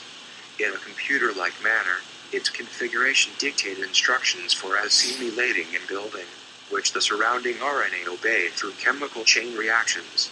DNA is composed of 4 different lesser molecules: adenine, cytosine, guanine, and thymine. These component molecules link together in the molecule by grouping themselves in sets of 3. Therefore, there are 4 letters, conventionally known as A, C, G, and T, to the alphabet of a molecular language that speaks entirely in 3-letter words. And instead of being written on pages, the words of this language were arranged in sequence in a very long double spiral, coiled up inside the nucleus of every cell. With this new development, the role of RNA changed. RNA molecules acted as engineers, using the digital library of DNA and maintaining it as a reference by which to make all of the different kinds of cells in an organism. 3 Life was possible on a grander and more lasting scale now, because DNA is so durable and its structure can replicate almost flawlessly. Almost. The irony of biology is that our species can survive change because it is vulnerable to change. You may have heard the famous quote from Nietzsche, that which does not kill us makes us stronger. The physical world made it difficult for life to remain the same, because there were so many toxic substances and energies that interfered with the perfect replication of DNA. Variation in the design of an organism could occur due to damage to its DNA sequence. These variations happened often, but most of them were very slight and barely noticeable. Those design changes that made for more efficient eating and breeding served to proliferate some organisms over others. Changes that created deformities tended to hasten the death of the creature. Inefficient designs disappeared naturally from the face of the earth, as fate selected in favor of the more effective design, what is known as survival of the fittest. This process of natural selection is slow, but millions of years of it can produce some remarkably diverse beings, each of them efficient in its own way. The exploding abundance of life on Earth has been brought about primarily by the chemistry between DNA and RNA, and secondarily by the harsh conditions of the material world. Environmental changes, molecular accidents, and horrific mass extinctions are obsolete.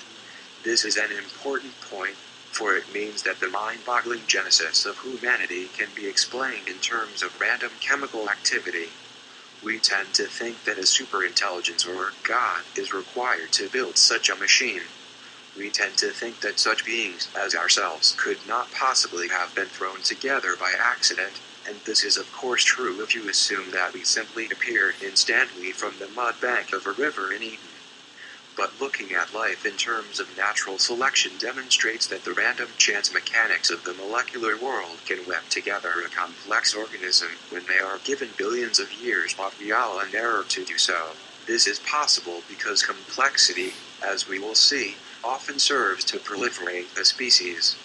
Therefore, we find ourselves in a complex state, each of us having about 75 trillion cells in a body supported by the interaction of systems, tissues, and chemical reactions beyond count. To resume the narrative, molecular chemistry had produced life, effectively tossing a gauntlet into the face of entropy. The very chemical reactions that were part of matter's steady disintegration into chaos had somehow been diverted into producing organic structures of self-maintaining order. In the universe's steady journey toward disintegration, there appeared this oasis of resistance. Life is like an eddy in a river that empties into the sea. This is what a living being sometimes looks like to an adept who is acutely aware of impermanence. Like a stream of disintegrating matter circulating through a steady pattern on the way to oblivion, a stationary whirlpool in the river of entropy. The living clumps of protoplasm that formed the population of Earth's first multicellular organisms provided safety in numbers, making DNA even more successful. The mind born of matter 131-132 Chapter 6 at reproduction. The earliest communities of such clumps were probably sponge-like tubes of thermophilic bacteria that fed on chemicals jetting from volcanic vents on the ocean floor. But life in the physical world is harsh, and organisms that were rooted to one spot were at the whim of circumstance. If the Earth stopped venting hot water in their vicinity, entire communities of tube worms simply died. Whenever the environment changed for the worse, the individual organism was doomed unless it could adapt instantly or transplant itself. Mobility was therefore another advantage. The terrible physical laws that threatened life only forced it to adapt over millions of years, to become more durable, capable, and mobile. And it so happened that creatures evolved that could roam free and without roots to nourish themselves as long as they fed upon other organisms frequently. They developed sinister ways of hunting and eating each other, thanks to the evolution of a nerve system and sense organs. The animals with more sophisticated weaponry and locomotion tended to fare well and survive to reproduce in large numbers. Amid such ferocious competition, there eventually arose an animal with the most sophisticated of weapons, intelligence. It had no highly specialized claws and teeth, no great speed or agility. Such crude accoutrements are not what would make the ultimately successful animal. It turned out that a highly specialized body was not the best survival strategy, since a species could still be killed by climatic changes that rendered its accessories obsolete. A species of bird with a beak that specializes in cracking open only one kind of seed will die when conditions no longer favor the plant that produces that seed. Nor was it a complex new instinct that made this new animal prosper. Instincts are like built-in programs that cannot be changed without the harsh process of natural selection intervening to redesign the species itself. A squirrel relocated from Florida to the tundra of Siberia cannot discard its old foraging habits and learn new ones. It simply dies. No matter how perfect an instinct is, it is hopelessly hardwired into the animal's body, and its resulting inflexibility makes its host species just as vulnerable to changes in habitat. When the environment changes, a specialized behavior can be just as much a liability as a specialized body part. To make the ultimately successful animal, instant, on-the-spot behavior modification was called for. But that required a very complex nervous system, one capable of changing its own programming without waiting for a change in design. The first humans had very unremarkable bodies. They seemed terribly vulnerable to the creatures around them, which brittled with exaggerated teeth, claws, and poisons. The human weapon was less obvious. It was hidden within, and it was more powerful than any that had come before. Humans as a species had not only relinquished their physical gifts, even more noteworthy is that they had begun to lose their instincts. A new kind of programming was taking over. The new creature, Homo sapiens, had routine survival behaviors, of course, but these were not built in. Their routines could be changed to suit a changing environment. Even in catastrophes like the Ice Age, the smartest humans, who could modify their hunting and gathering behaviors on the spot, easily adapted. Meanwhile, other species around them died out. It was the super sophisticated human brain that made survival easier than ever before. At this point in the narrative, it is time to unmask one of the chief characters in the human drama, the one that has been directing mankind's destiny up until the present. It is clear that, in the case of humans, instincts were no longer in charge of survival. That responsibility had been handed over to intelligence. But who or what had orchestrated that change? To make this point, it must first be borne out that, in a human's progress through life, the brain is not the one who calls the shots. It is not the wise governing part of the body, as is so arrogantly assumed by the civilized person. Rather, the reverse is closer to the truth. The body is the mother of the brain. Over millions of years of evolution, the body has gradually given birth to it. This idea turns most common thinking upside down, but the study of evolution clearly shows how natural selection, in many cases, favors clever nervous systems. Brains do not evolve bodies. Bodies evolve brains to help them survive. We appear to have free will, stretching forth a hand to fulfill whatever desire comes to the surface. We assume that we have risen above nature and that we are bending it to our independent fancy.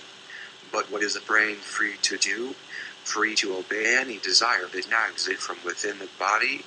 Free to fight or flee whenever visceral fear commands it? The brain does not use its talents of its own volition, serving only itself.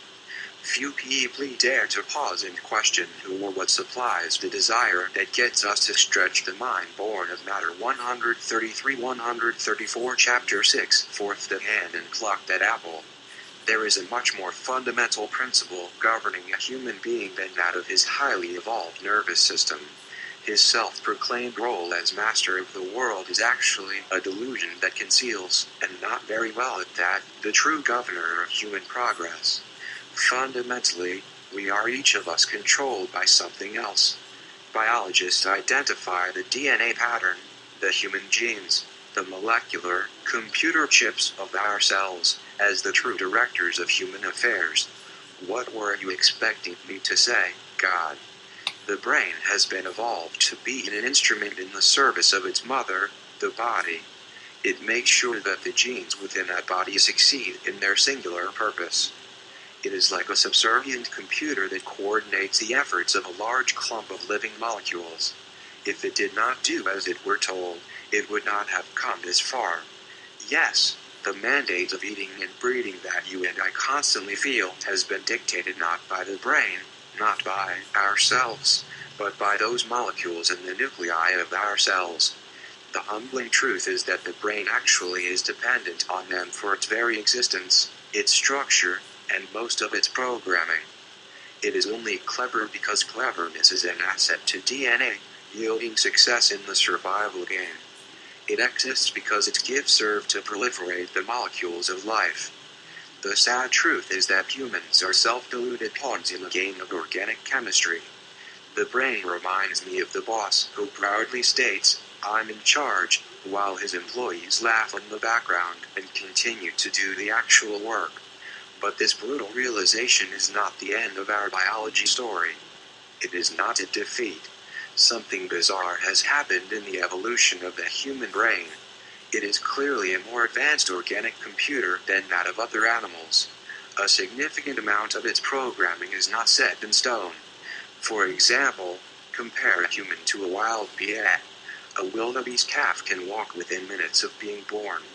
Its ability to walk is instinctively wired into its body. Therefore, the manner in which different wildebeests gallop varies very little between them. They all move the same way in a herd, each animal's trot a near-perfect copy of the others. Humans, by contrast, have to learn the process of locomotion.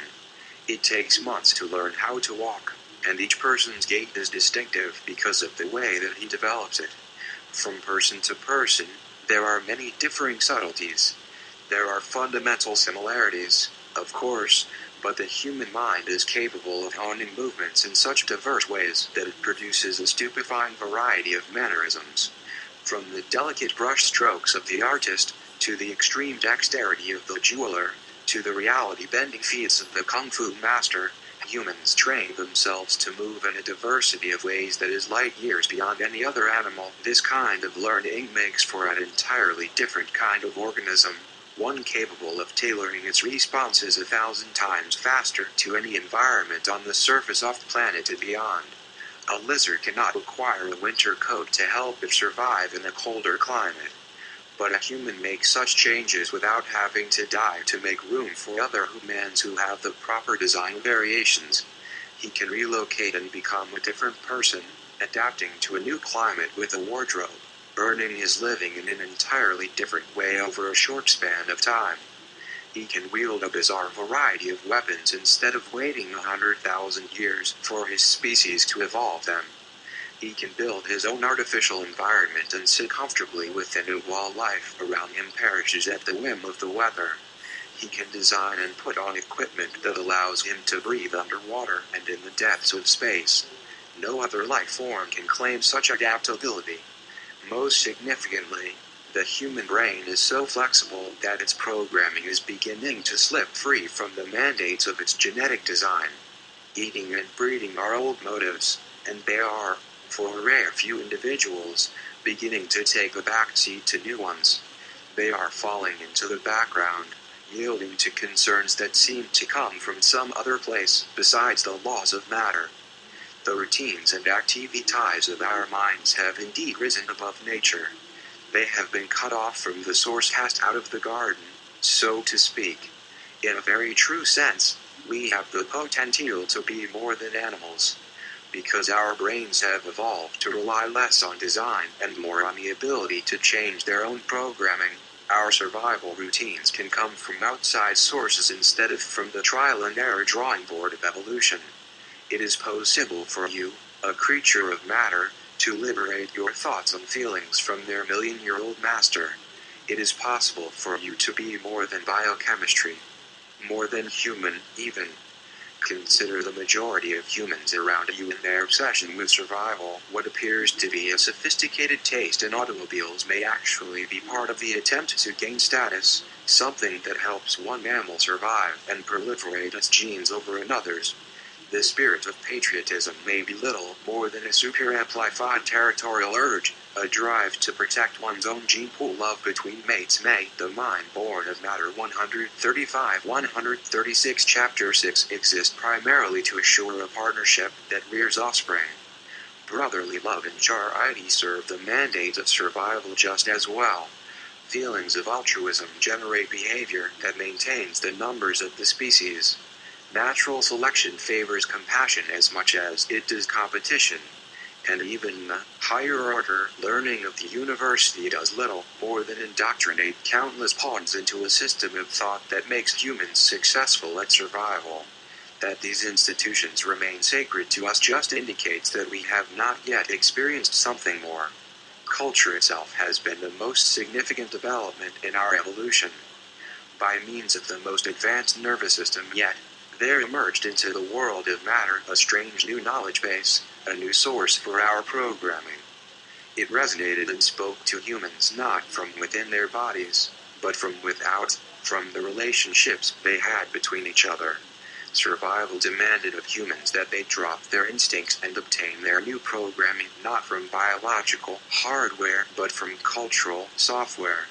The social network of tribes and communities became the means by which survival routines were to be downloaded into individual brains. 5. You and I live within the dictates of at least one culture.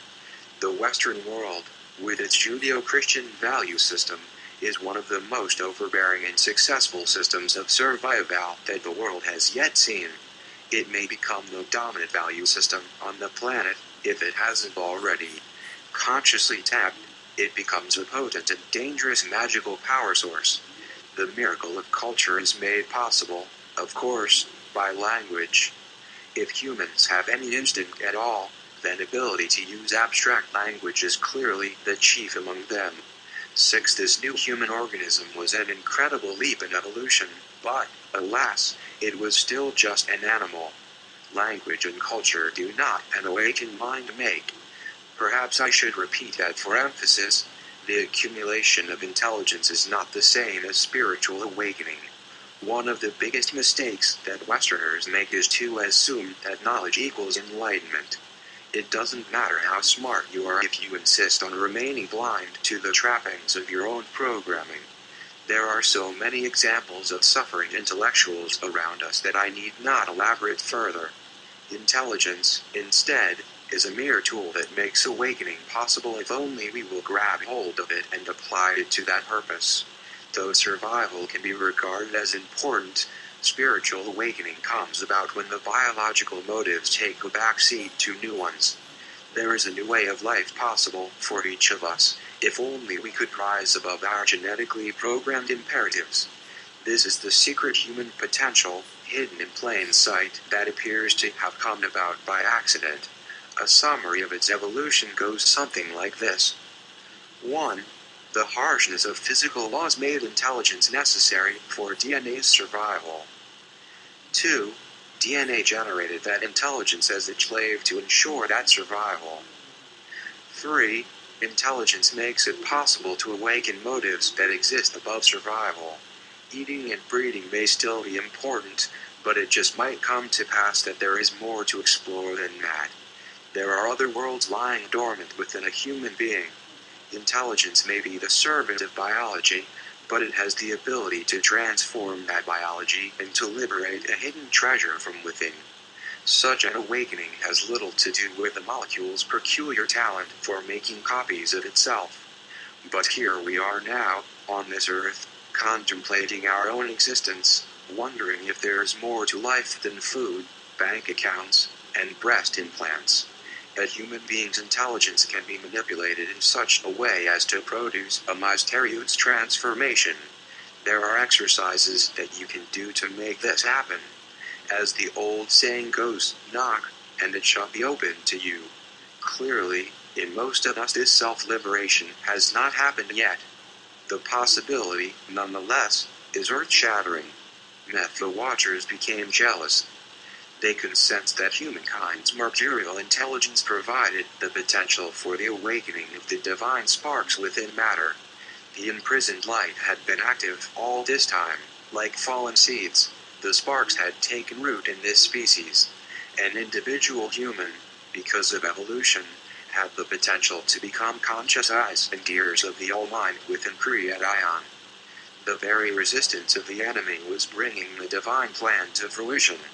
In each human there emerged the potential to have contact with a divine spark, to have a soul, higher self, or holy guardian angel. The enemy angels now took a more concentrated interest in humans, forming a plan to thwart the All-Mind from realizing itself. The cosmic battle between the light of darkness descended from the macrocosm of the universe to the microcosm of human flesh.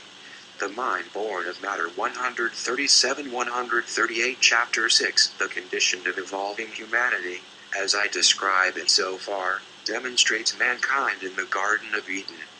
As animals, we were one with nature. There was no awareness of mortality or death. We just carried on with feeding, playing, and reproducing. Ignorance was a type of bliss in comparison to an understanding of who man's frailty and mortality becomes with self-awareness. But the evolution of self-awareness, the experience of being cast out of paradise, is what made possible the cultivation of divine awareness. A human has the potential to remake himself into a vehicle through which the spark of light within him can free itself from the dark pit. His falling from grace is part of the process. By becoming aware of his faults, he gains the potential to rouse himself from darkness. By the right methods, a person can become the eyes and ears of the divine in this world, fulfilling the plan of the All-Mind to know itself through incarnate experience. This, no doubt, agitated the Watchers. They hovered close to humanity.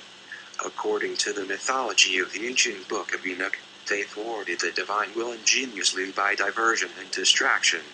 If the gift of intelligence could be used to bring about awakening, it could also be twisted against itself, to deceive and to imprison. So the fallen angels became teachers. It is alleged that the evil angels, led by a Lucifer-type figure named Azazel, descended to earth and mated with women, rearing powerful offspring, giants who read the food supplies of humans themselves, and eventually each other. The angelic hordes of Azazel taught men to make swords, and knives, and shields, and breastplates, and made known to them the metals of the earth and the art of working them, and bracelets, and ornaments, and the use of antimony, and the beautifying of the eyelids, and all kinds of costly stones, and all coloring tinctures. And there arose much godlessness, and they committed fornication, and they were led astray, and became corrupt in all their ways. And as men perished, they cried, and their cry went up to heaven. 7 4 Archangels petitioned the Lord of the universe to intervene on behalf of creation, and to send a flood to destroy the evil giants and the evil men who have been corrupted by the angels' teachings. Thou sayest what Azazel has done, who hath taught all unrighteousness on earth, and revealed the eternal secrets which were in heaven, which men were striving to learn, and they have gone into the daughters of men upon the earth, and have slept with the women, and have defiled themselves, and revealed to them all kinds of sins. And the women have borne giants, and the whole earth has thereby been filled with blood and unrighteousness. 8 The arts and sciences taught by the dark angels ran rampant in the cultures of the people of earth. Humans had just developed the potential to liberate themselves from the mandates of the flesh. But before they could begin doing this, the angels gave to them ways of thinking that they were not yet ready to handle. They would make sure that humanity's powerful brain had the power to delay and distract itself with its own gifts rather than liberate consciousness from the corrupting influence of physical laws. And, mythologically speaking, this is the predicament we find ourselves in today. The fracturing of consciousness. What is this myth talking about? What could it represent about our evolutionary past? Naturally, an animal that is born without instincts or specialized abilities is going to be very helpless at birth.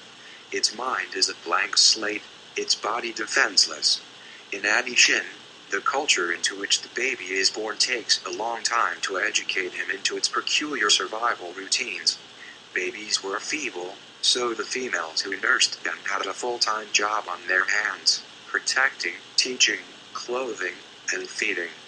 Women needed help raising children. They spent most of their energy on domestic affairs, on repetitive and routine tasks.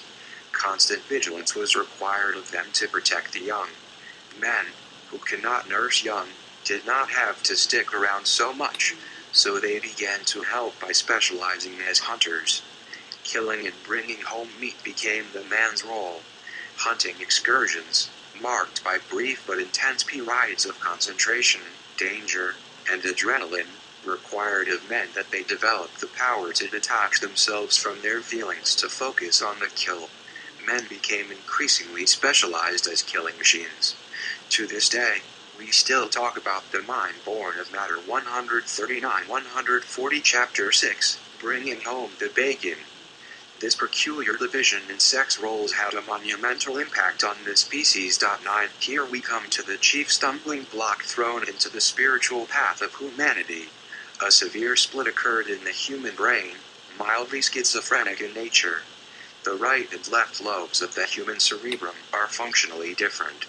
This phenomenon has developed in some other vertebrates, but nowhere in nature is it as uniquely pronounced as in humans.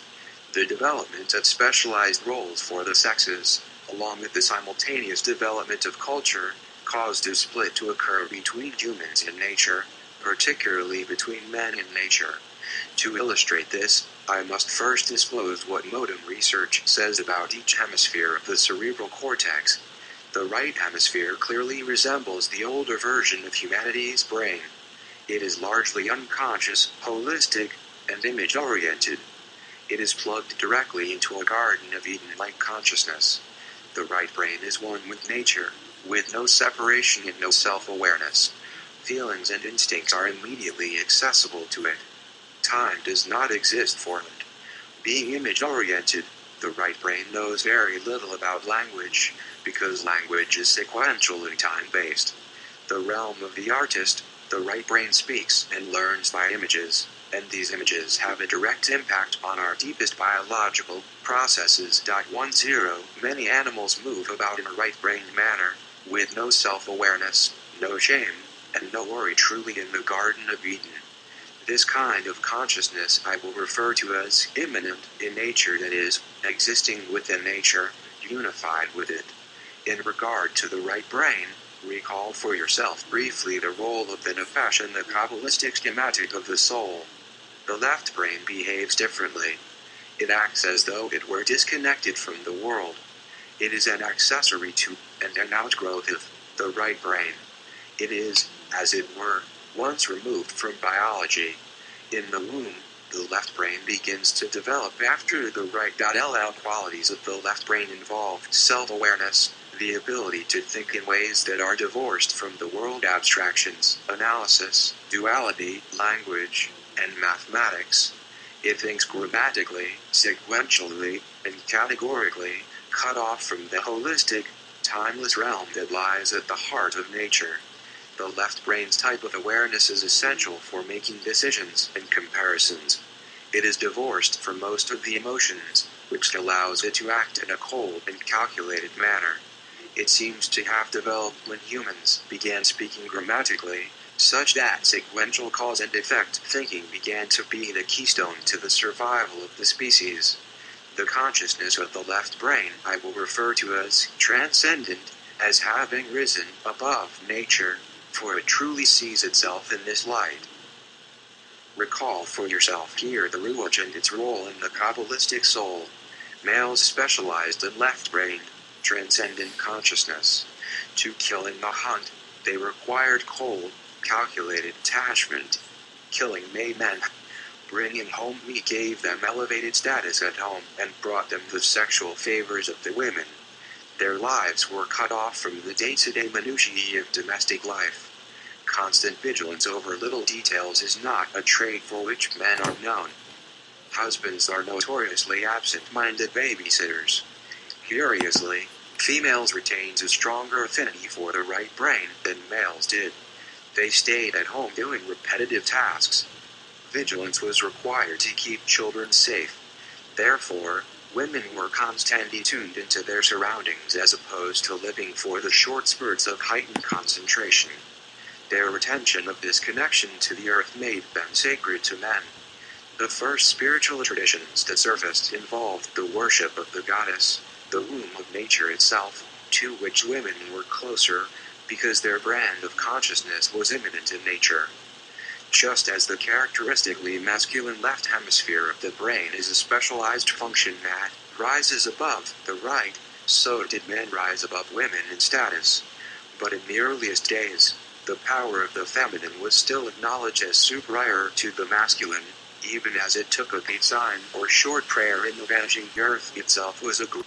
Living human bodies came from it and returned to it in death. Women were the gateway from its invisible underworld, from the true machinery of life that looms backstage to the drama of the natural world. The goddess in her positive spring and summer aspects was the gate of life. She took beautiful radiant forms within various cultures. Isis of the Egyptians, Bridget the mind born of matter 141-142 chapter 1-6 of the Celts, Demeter of the Greeks. The goddess in her autumn and winter aspects was the devouring mouth of death. In this role, the face of nature was depicted as a terrible old crone or dark enchantress in veils. Nephthys, the Kale Leech, and Hecate are examples of the shadow sides of the above-mentioned goddesses, though the names I use here are somewhat civilized versions of a more fearsome goddess, the name of which is lost but the image of which still looms in the oldest archaeological finds. DILLEBENDEN to GLEFDEN. Look at trump number 6 from your tarot deck, the Lovers. The woman in the card looks upward, directly at the angel. It is as though the cloud cannot obscure her connection to a higher plane. She is aware of the source. The man is blinded by the cloud. For his connection to the source, he looks toward her. This is just one subtle illustration of an occult secret that the feminine aspect of consciousness is the gate through which the masculine consciousness can apprehend the divine. Recall again that the feminine nefesh conveys images of higher self to the masculine ruach, like a pool of water reflecting the sky. This is a very important point. The original tradition of goddess worship was an intuitive understanding that the role of intelligence was subservient to the body and indeed was little more than an instrument of it.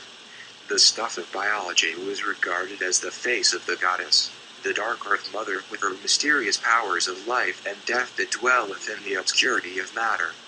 The ruach cannot exist without the nefesh, from which it rises into the world. Recall that the body is the evolutionary mother of the brain. But eventually, the elevation of status that the left brain afforded to humans, particularly to men, produced an imbalance. The ability to push aside one's feelings, to think dispassionately and objectively, made humans very powerful. They developed ever more calculated and systematic ways of surviving. Culture evolved faster than the flesh. Abstract concepts like ownership began to exaggerate the instinct of territorialism. Status created the artificial entity that we today call the ego. The I of self-awareness became separated from nature, viewing a physical world as though through a window from a transcendent, exalted world. The activity of the left brain projected onto nature a sort of false world that was like a transparent, intellectual overlay marked with labels, boundaries, and categories. Labels singled out objects, territories, and people from each other. The world was no longer whole, but fragmented by artificial boundaries and contrived systems of correspondence. Humans prospered mercilessly by means of this new applied intelligence, almost as though some invisible force were instructing them in a science that they were not yet ready to handle. The left brain was so successful that humans, especially men, began to deify the left brain and to identify with it. The consciousness of the whole race became trapped in this web of artificial lines and compartments, losing gradually its identification with nature, forsaking her for the artificial realm of abstract laws and values. The transcendent consciousness got us to value its way of thinking over the older, immanent consciousness. It forgot that it was a child of Mother Earth, without which it could not exist. The only thing that maintained a respect for the feminine and its holistic view of the world was the ongoing veneration of the goddess, and as you and I know, that tradition has not fared well side by side with the worship of the abstract mind. It was inevitable that the left brain, encouraged by its own successes, would have a falling out with the right. Much as the left brain liked to think that it was a god, it was not.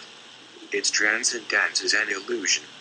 Even as it believed itself risen above nature, the human brain was still created by and subject to natural laws, and was conditioned by them like any other creature with neurons. Its use of abstract principles was still in the service of the same biological motives, eating and breeding. Combining these basic needs with abstract principles like property and territory produced a terrible crisis for the race. The left brain, nagged by its genetic mandate to survive, looked out upon the world and sought desperately to control it and to possess it. In its desperation, though it was wildly effective, it inevitably overdid the effort. Disputes over property caused tribal warfare. Differences in ideology caused competition between different cultures. Racial hatred and misogyny began. Women eventually declined in status from embodiments of the goddess to property. Nature, in the left brain's view, was to be subjugated, slain, and divided up to yield its bounty to the strongest, most controlling abstract thinker. The world became defined as a dead wasteland, thanks to the gift of intelligence, and it was ruled by the monster tyrant, the insatiable giant from the apocryphal Book of Enoch. The mind born of matter 143-144 chapter 6 worse yet. In our Western culture, our left brain consciousness does not place the blame for tyranny and mismanagement on its own failings. How, after all, can the transcendent God be wrong in applying reason to nature? It instead blames the natural world for enticing it into error. Nature itself becomes an object of evil, sent by the devil to tempt it from the cleanliness of abstraction. And, as you may guess, women, who have a natural affinity with the right brain, were likewise regarded with suspicion. The left brain fancies itself as a pure and triumphant angel enticed by the unclean, feminine wiles of nature to come down to earth and commit fornication in exchange for its knowledge of heaven. The result, naturally, is the inflated ego of the unrighteous, the misguided tyrant of the civilized world, and the evil giant from the Book of Enoch. To let go the mind of the race has been effectively distracted from awakening. Caught in the trap of self-importance, an illusory sense of transcendence, and the misuse of its own gifts, it continues to flounder in the clutches of matter. It is the castaway washed up on the rocky beach, cut off from the memory of its true identity. Most individuals have yet to let go of the illusion of the exalted ego and return again to the timeless consciousness of the Garden of Eden. There is nothing to fear, for to let go does not destroy the individuality. It relinquishes a false self, one that never existed to begin with. And the left brain, once freed from its prison of self-delusion, can be put to use as a servant once more, but not as a servant of its biology. We can make it serve a new master, none other than the one that is truly transcendent, a self that is neither male nor female, neither left nor right.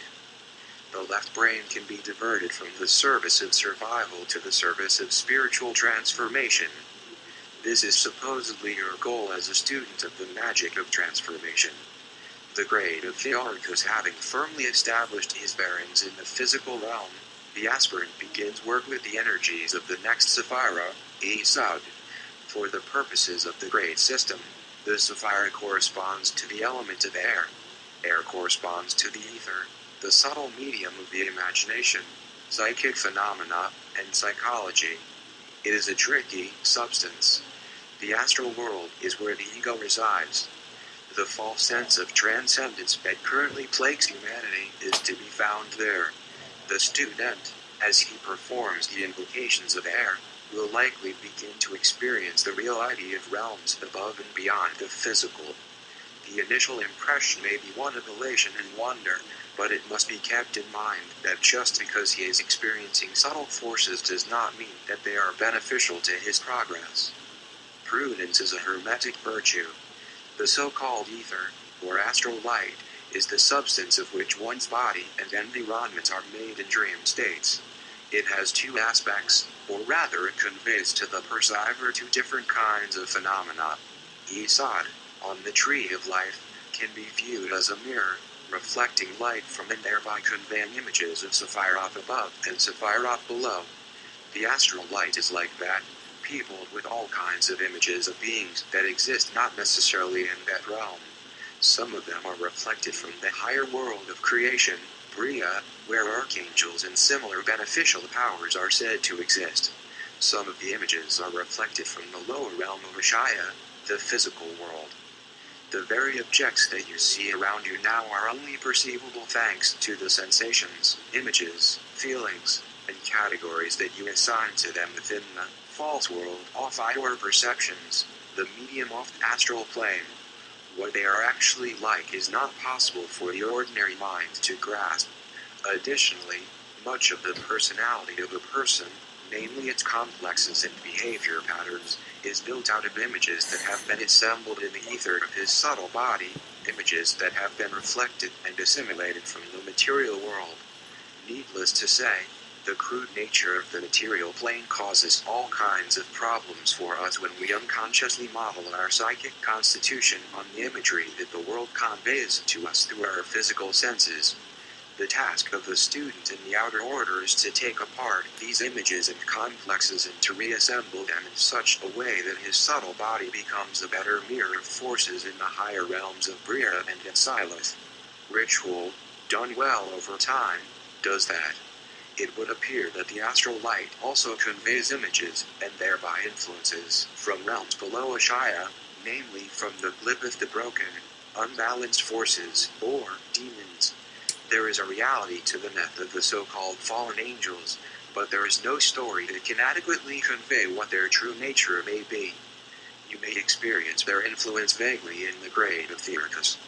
Normally, they are dangerous forces to deal with, and we are kept in safe ignorance of them by our preoccupation with the material world.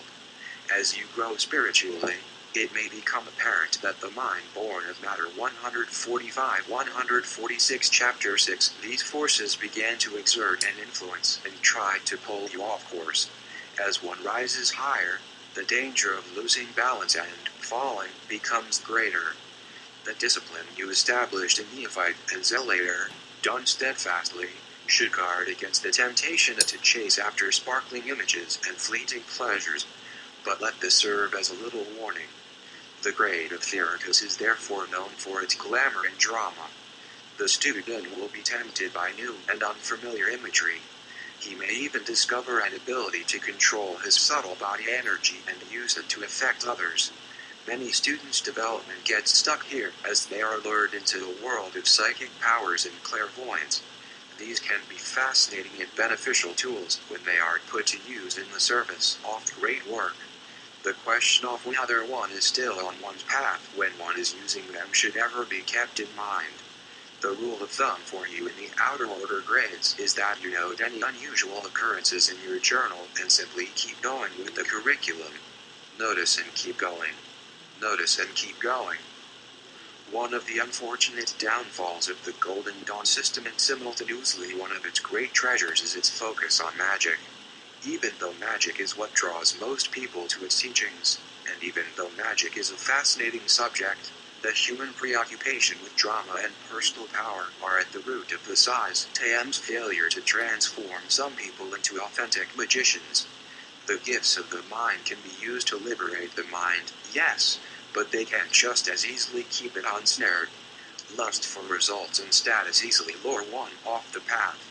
In this grade, these self-serving desires will be exposed, if only for an instant. The world of the ego is the realm traversed in Theurgus. The student should not be too hard on himself if he discovers the pettiness of his own unrighteous heart. The desire for power, for prestige, and for security, and for whatever else is not a bad desire. If a student has been diligent about the no-judgment exercise in Zealtor, he will be on good footing to simply observe the urges that he is carrying around in his gut without condemning them. The would-be magician is a radical figure. He takes a view of personal development that is contrary to conventional approaches to spirituality.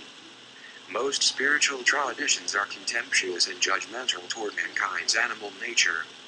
They all too easily ensnare their followers in the trap of exalting the left brain over the right.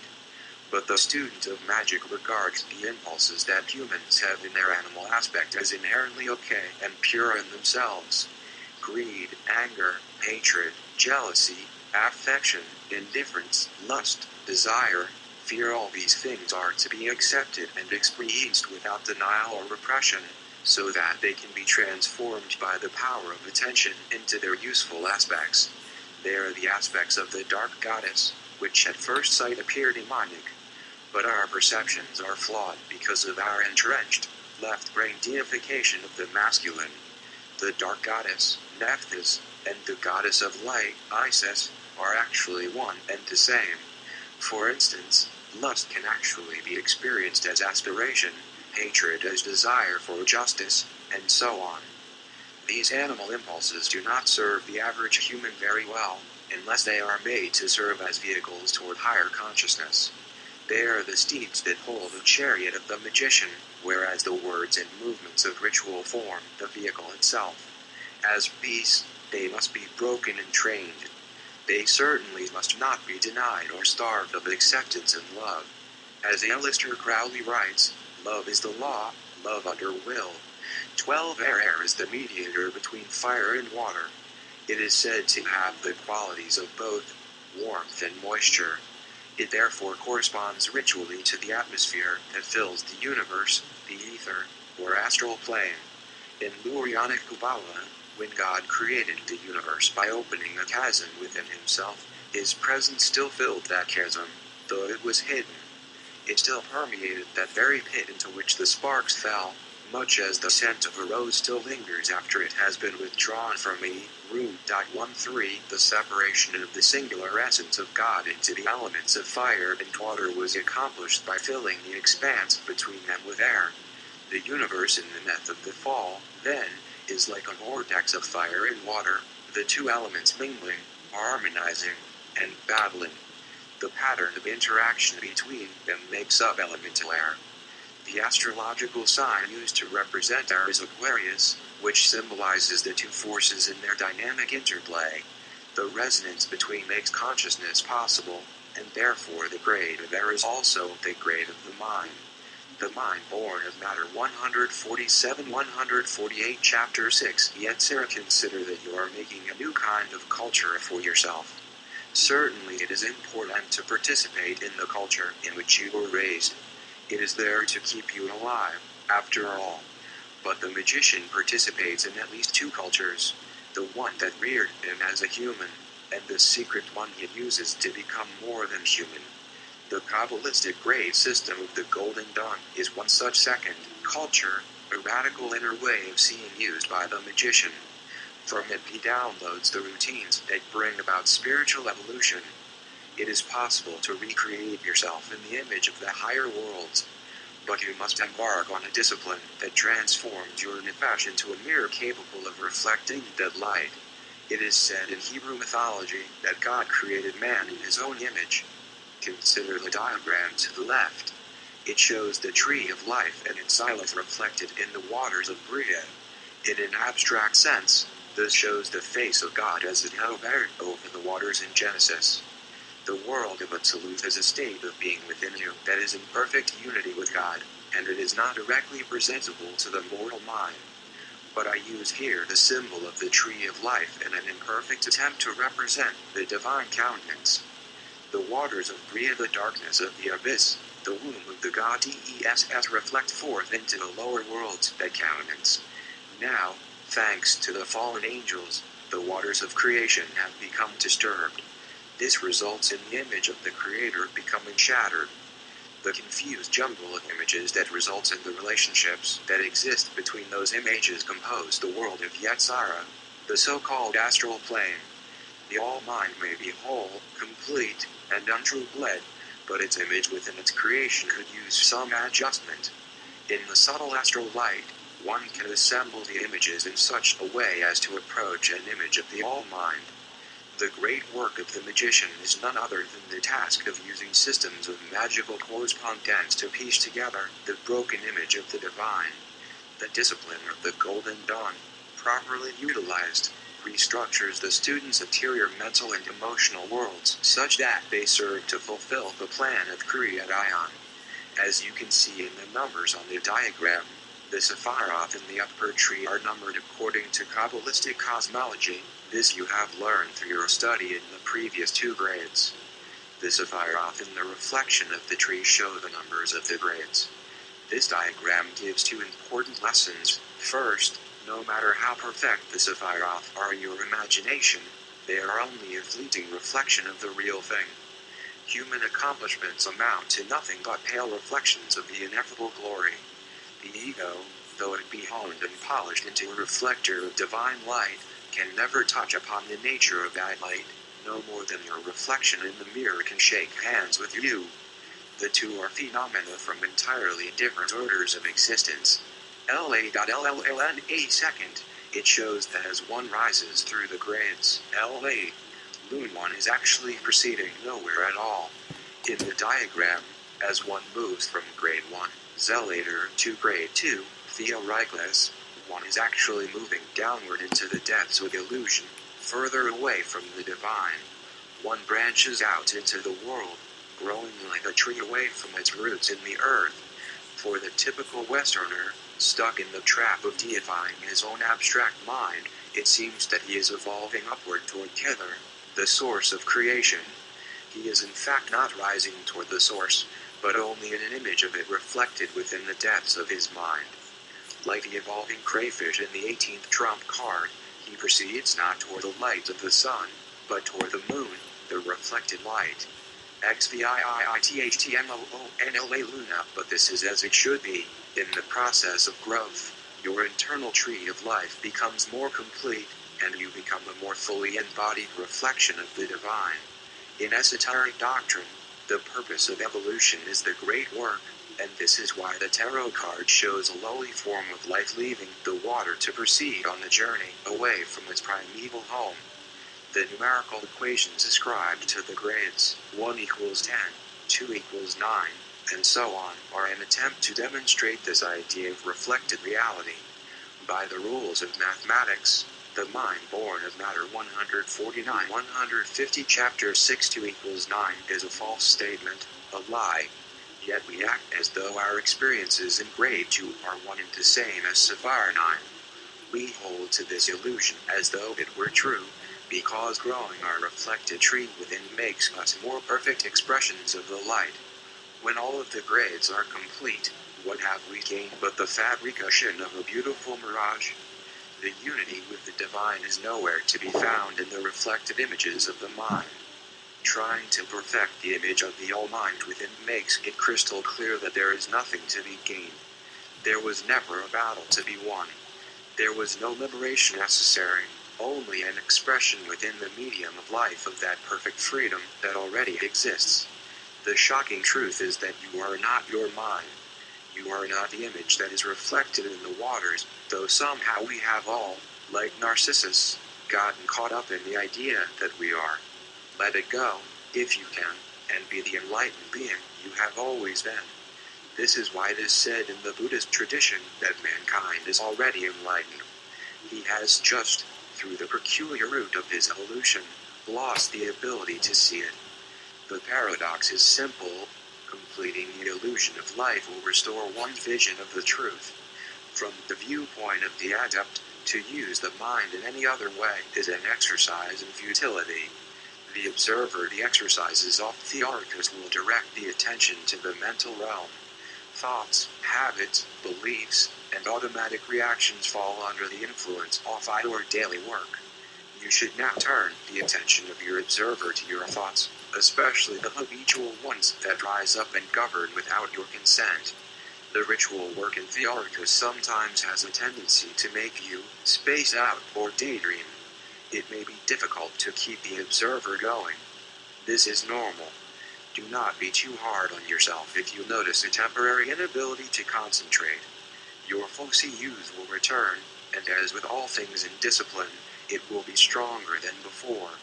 THEORICUS curriculum, at a glance, to be completed in 6 to 18 months. Daily Theoricus formula. 1. Circular breathing, heart chakra. 2. Ascent into the cube of space. 3. The lesser banishing ritual of the pentagram. 4. The banishing ritual of the hexagram. 5. Invoking 4 powers of air. 6. The middle pillar. 7. The Bhagavad Gita. 8. Theoricus meditation. 9. Banishing 4 powers of air. 10. The lesser banishing ritual of pentagram. Other rituals. Pi 4.